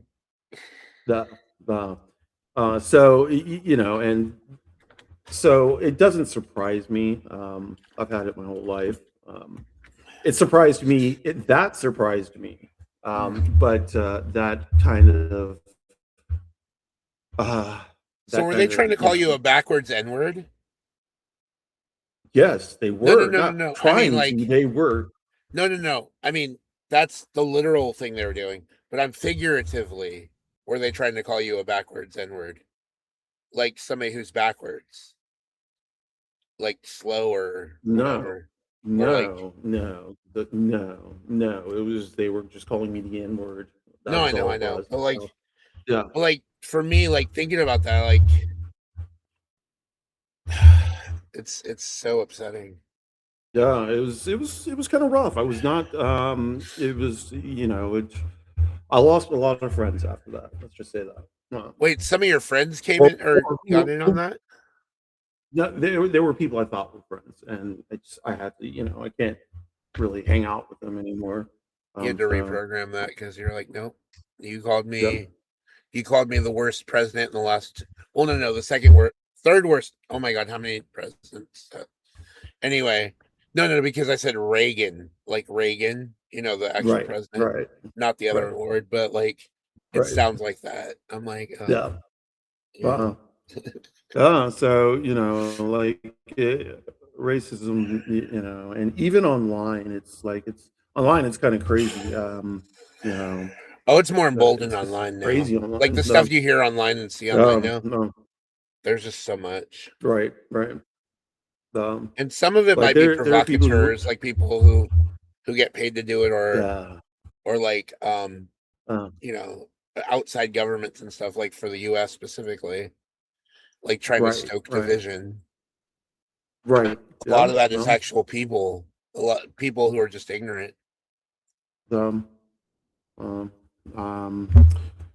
Yes, indeed. That is the shape of the world we live in nowadays. And even if you're on the right side of something and you argue it very soundly with perfect logic and you and your argument has no holes in it, these people still won't listen. They'll think they've won. Right. Well, they don't care. And like, I'm beginning to think, why am I trying to explain this to them? Maybe I should reroute my thoughts and not try to explain to like turfs why trans people, especially specifically trans women and non-binary people, should be accepted into women's spaces. So OnyxRose, this is what I do. Let's see if this will help you or like give you a little bit of empowerment here. Okay. What I like to do to these people, because they just won't get it anyway, is mixed in with my logic and all that stuff that I do. I also kind of troll them a little bit. So I kind of like, I throw the argument into where, like, if they agree or if they even like take the bait even a little bit, like they look like a hypocrite, or they'll have egg on not your woman, but right, they'll have egg on their face. You know what I mean?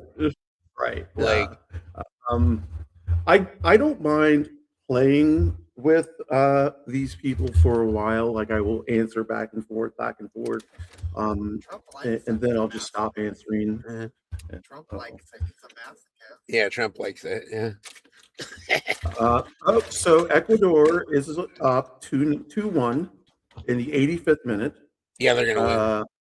Cote d'Ivoire is still up 2-0. So they're gonna win.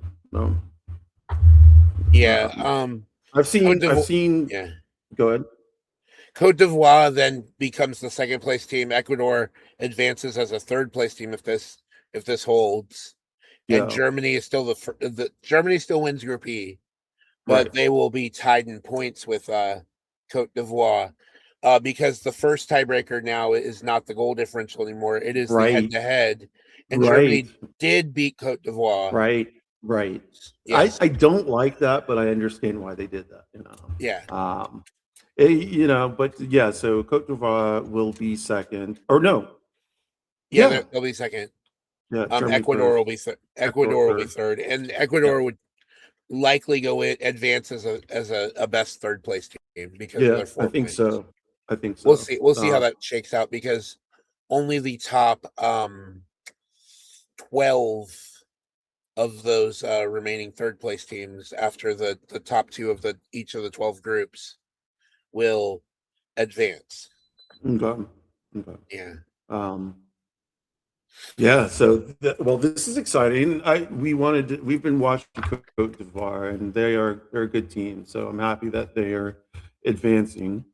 Ecuador, I was surprised. I'm surprised Germany's playing. Either Ecuador is playing really good, or Germany's just playing really bad. Germany has a better team. I won't say has a better team than Ecuador. I don't know if that's true, but they have. Never underestimate the South American teams. Right, that's right. You can't. That's why I say I don't want to run into a South American team for the United States. I'm like hoping that we don't. They're all in the shadow. Play England. Yeah, they're all in the shadow of Brazil and Argentina. Right. But those other South American teams are quietly dangerous. Yeah. So don't want to face them. Like, I'd like to play South Africa. I'm a little nervous about playing Bosnia. I'm not gonna lie. But I guess that we will be playing Bosnia. That's what I've been hearing on July 1st. Is that set already? I don't think it's 100% set. I think it says United States TBD, but I think that TBD has been determined as Cote d'Ivoire. As Bosnia Herzegovina. Okay. South Africa, Canada is already locked in. Yeah. And that's the only one. That's the only one that's locked in. I tend to, when people say, what I've heard is that more than likely it's going to be Bosnia. It's not locked in, but people are talking about Bosnia and how it's going to be them and how it might give the United States some trouble because of their size and their brawniness, and so I'm hoping that the United States doesn't wilt under the strength of the Bosnian players. and they'll have to play some good defense. So wait, football. So USA is playing as a football team, and Bosnia is playing like a rugby team. Yeah, that's basically how Australia played at the whole second half. They started. Yeah. I knew that once we got up, that's what they were going to do because, well, it's Australia, but they But had Australia to also throw. has Australian rules. They have that one sport, Yeah, Australian Australia rules football. Right. That's fun. I've seen that. I've watched those games. Those are fun. I haven't seen any of those. I haven't seen any rugby games. I guess it's Australian rules football. Is that rugby? No, or is that just a different? It's just a different sport, but I mean, I guess it's similar to rugby. Right. Yeah. I haven't seen a rugby match. I haven't seen, or what it's called, a scrum, or I don't know what it's called. I haven't seen. You're right. I haven't. No, the scrum is the pile when Right. they go for the ball. Right. Yeah. I like watching a bunch of guys piled on top of each other trying to grab their balls.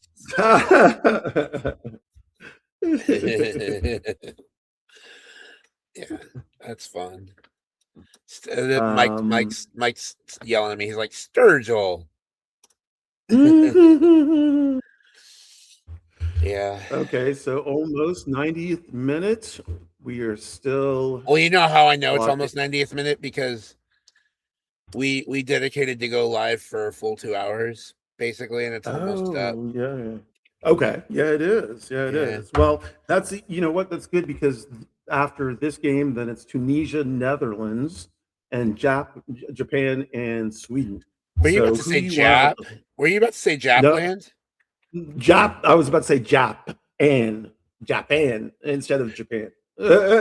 So, who do you want out of Tunisia and Netherlands? No, I know. I'm overreacting to something that sounded like a. Because Jap is a racial slur. Well, I know, but I didn't say that. I would never. No, say I know. That. I know. You saved it. You saved it. Wait, who do I want to win which game? Japan, Sweden. Oh God, you're making me choose. Difficult. Because the thing is I've studied Swedish and I love the Swedish language. And I like Japan too. I like their culture. I don't know their language much. I like their food, obviously. Just Japanese food. Oh my God, it's so good. Right. Japan's a very tough team. Japan's a tough team. Sweden's got a lot of talent. That's what I'm saying. That's going to be a tough game. I want to say tough game. If I had to root for one at this point, I'm going to root for Sweden. I think I'm going with Sweden too. Tunisia, Netherlands. Oh, Netherlands. Now, if Netherlands does not win this game, if they don't win this game, it's going to be one of the biggest upsets of the tournament. Well, the thing is if they tie Tunisia, they'll go Dutch on the score. Yes. But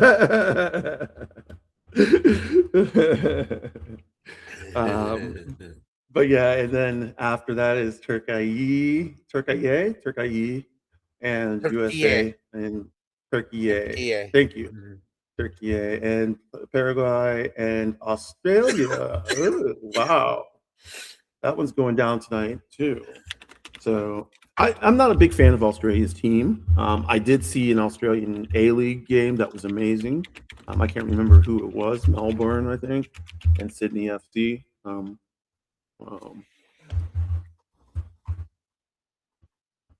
Okay, so one thing I want to say ahead of the USA Turkey match tonight is Haydi Turkey.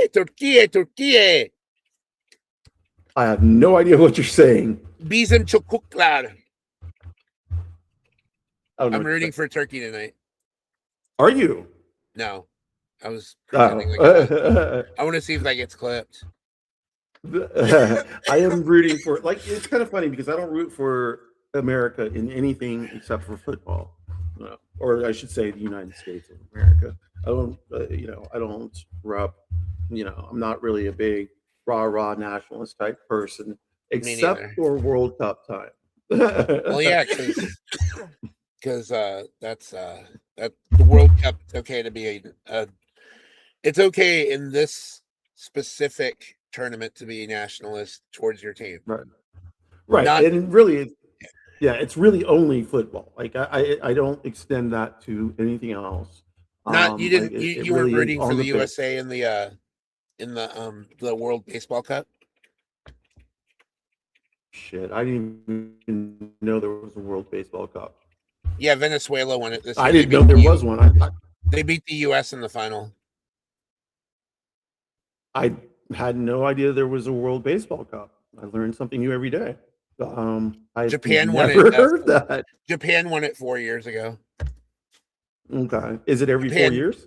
Yeah, Japan beat the US 4 years ago, and this year it was Venezuela, US, and the US, which mainly comprises of American-born baseball players, like MLB players, lost to the Venezuelans, who were heavily underdogs for the final.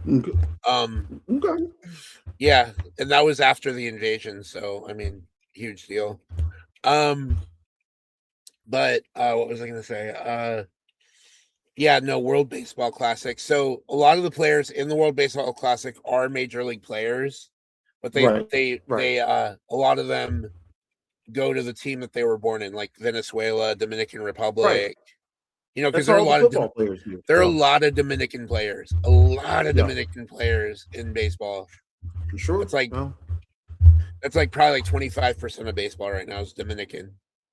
Okay. So that Dominican Republic's always a good team in the World Cup. Okay. Yeah.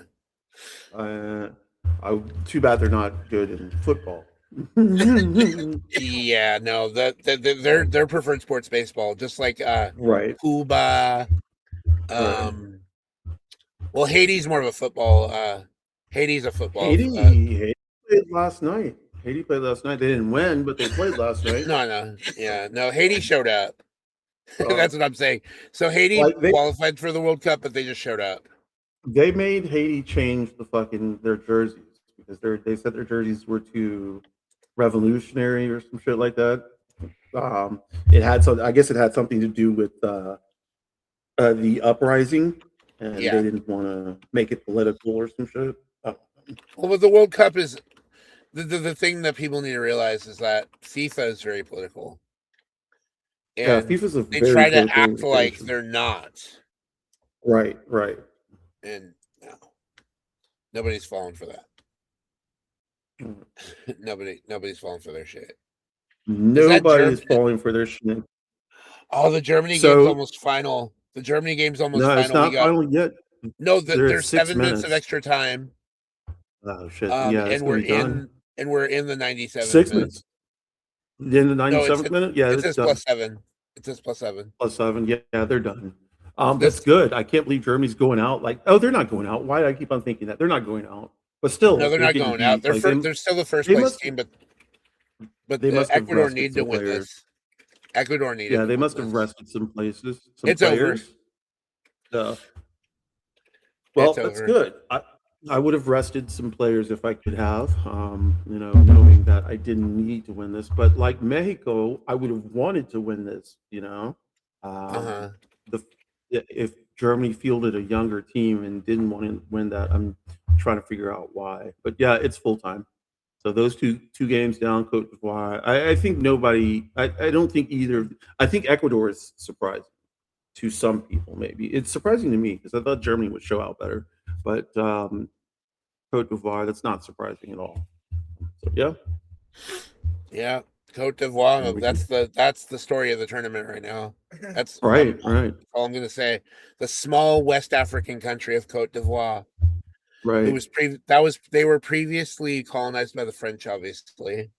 Yeah, definitely. As was much of West Africa. No. Excluding Nigeria, I believe. Nigeria was under British rule. And Ghana. Ghana, maybe. Yeah.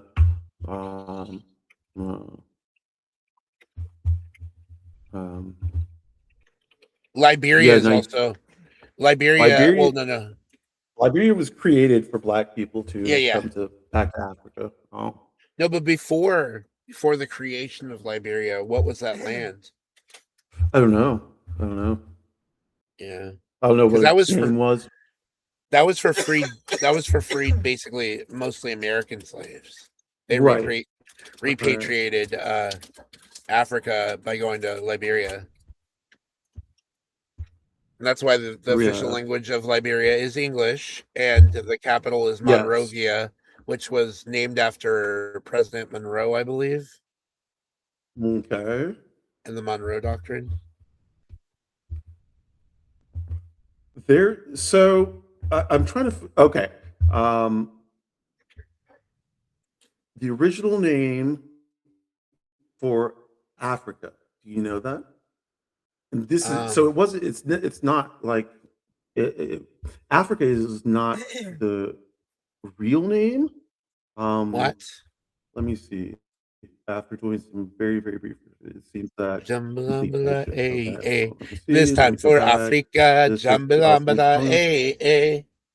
You remember that song I was telling you about earlier, that Shakira song from 2010 when they did the South Africa World Cup? That's my favorite World Cup song. Well, Right. from the last 25 years, but the other one I really like is Cup of Life by Ricky Martin. Go, Right. go, go, ole, ole, ole. Yeah.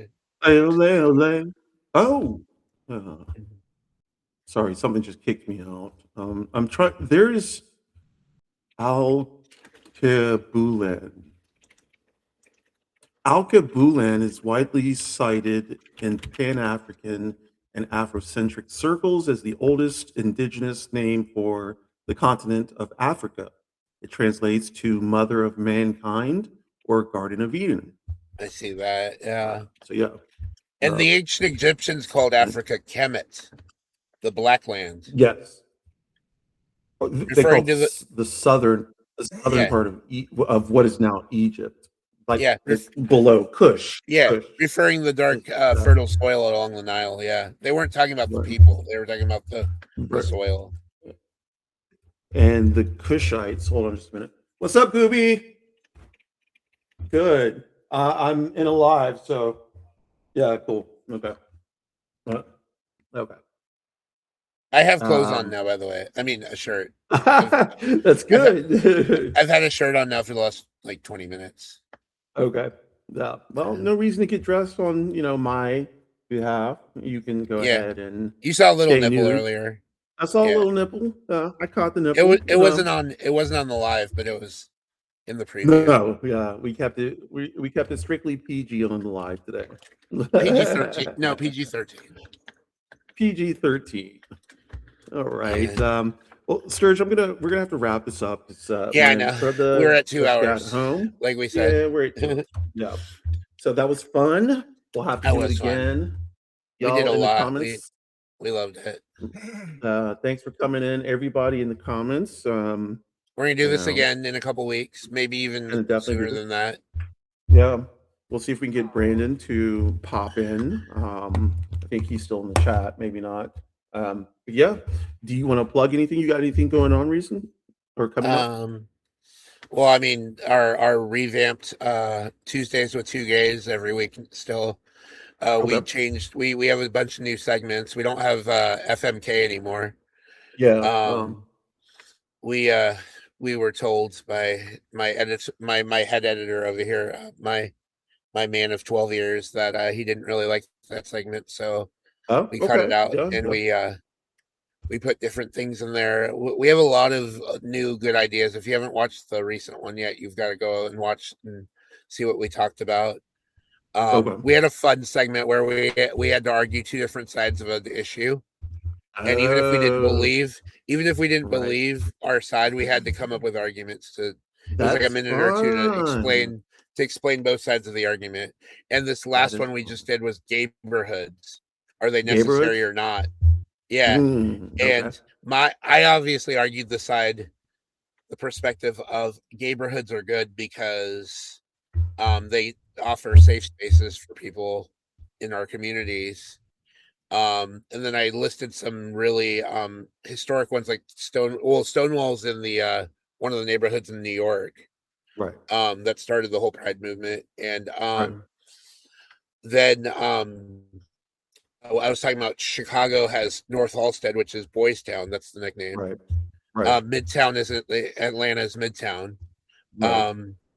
Then I named some other ones. Let's see, Sacramento, where I'm from. That one's called Lavender Heights, which is also in Midtown. Yeah. And then Chicago is, I've lived there, so I mentioned that one. I had said that one already. Yeah. And then LA has West Hollywood and a few others. WeHo, yeah. Yeah, WeHo. WeHos. We different area house. codes. We got hose. I like I like this. Why were we naming this off? Because it just slipped my brain. What were you naming off? The cities that had what? I was just naming some neighborhoods. And Yeah, okay, that's what. Brandon had to argue the side that online communities and integration of and acceptance more by society and the communities makes it unnecessary for neighborhoods to exist. So even though he did kind of offer up the fact that he lives in rural Missouri and that it's important for us to stay where we are so that we're still visible in those places, and that the online communities do help him and stuff. Right. So we were talking about that. Oh. But then I was arguing from the side, I've lived in big cities, and this is actually the stance I take, is that neighborhoods are necessary because of the safe spaces and all that, and all the community resources and our organizing and all that stuff happen in these neighborhoods, and they're a place where we can congregate without feeling like we're going to get victimized, like necessarily, whatever. Right. So that was the whole argument there, and we both just shared our argument. And then somebody joked in the comments, what would happen? Oh, it was Ben. He's like, what would happen? How do you win this or whatever? It was like we weren't going to do a competition or whatever, right? But we ended up. I said Brandon gets a sloppy BJ if he wins, and then I said, I should have thought about this prize before I. I should have flown out there before I decided this prize. Oh shit! And Mike looked at me and he's like, "It really, Sturg." Like, right. Like I'm playing around. I'm not really giving him a sloppy blowjob. Yeah, so it was fun. But we have other segments too that I'm gonna. I'll give you a list of it on. Definitely. I'll send you a message later and show you what we're doing. Definitely. Yeah. Awesome. What do you have to plug? Nothing. I haven't been writing much because I'm thinking about actually coming back to Substack to start writing again. So, that'll be fun. Like, we can collaborate too. Yeah, I'd love that. Beehive is just not, unfortunately, Beehive is a newsletter type of system, and that is not what I write. I can't write like a daily newsletter or a weekly newsletter type of thing. Where it's kind of structured and like I'd just rather write, and so I don't know. Yeah. We'll see. Okay. You have anything else going on? Are you meeting with Sammy again? Yeah, I will be. We don't have anything planned as of yet, but I do plan on getting in touch with her and Autumn next week to see when we can get together. So I don't know if we'll do one, all three of us, or if it'll just be me and Sammy, and then maybe Sammy and you. Yeah, we can do that too. Actually, that would be good. Like that would be good. Like I'll talk to Sammy about that. Oh, okay. Yeah, that would be really good. But yeah, so my shit's kind of light right now. I haven't been on Wendy's show in a minute. I don't think we've actually. I'd like to be on. I don't think we've actually had like a legit trauma talk in like 2.5, 3 weeks. It's been a minute. Brandon might be able to say. I don't know if Brandon was in the last trauma talk. I don't think Brandon's here anymore because we keep mentioning him and he hasn't said anything. Oh, okay. Well, yeah. So I legit don't remember when the last trauma talk was. I don't know if we'll be having it again, anytime soon. I don't know. Some shit's going on behind the scenes. Okay. You'll probably. I mean, if you're allowed to, you'll probably tell me afterwards. Yeah, I'll tell you afterwards. Yeah. Okay. But yeah, so that's what I got going down. If anybody wants to chat in the chat, let me know. We can set it up and do it. But yeah, thanks for. Yeah, for sure. This was a great talk today. I really loved where we started with it, and then we kind of got into all these different topics, and really Yeah. I feel like it was really engaging. I love your ending, so I want you to do that. So I'm gonna wait. Okay. Okay. So the way we do it here and all the time is no trash, no transphobia, no racism, no homophobe. No, wait, no ableism, no sexism, no homophobia, no xenophobia, no Islamophobia, land back, reparations, no borders, fuck ICE, and fuck Trump. Yay! All right, y'all. We appreciate y'all sitting with us for 2 hours and 10 minutes. And I didn't faint. Yeah, and you didn't faint. That's great. So healing keeps on going. It's good. We will talk back channel. And thanks everybody for being in the chat. And we'll talk later. Bye.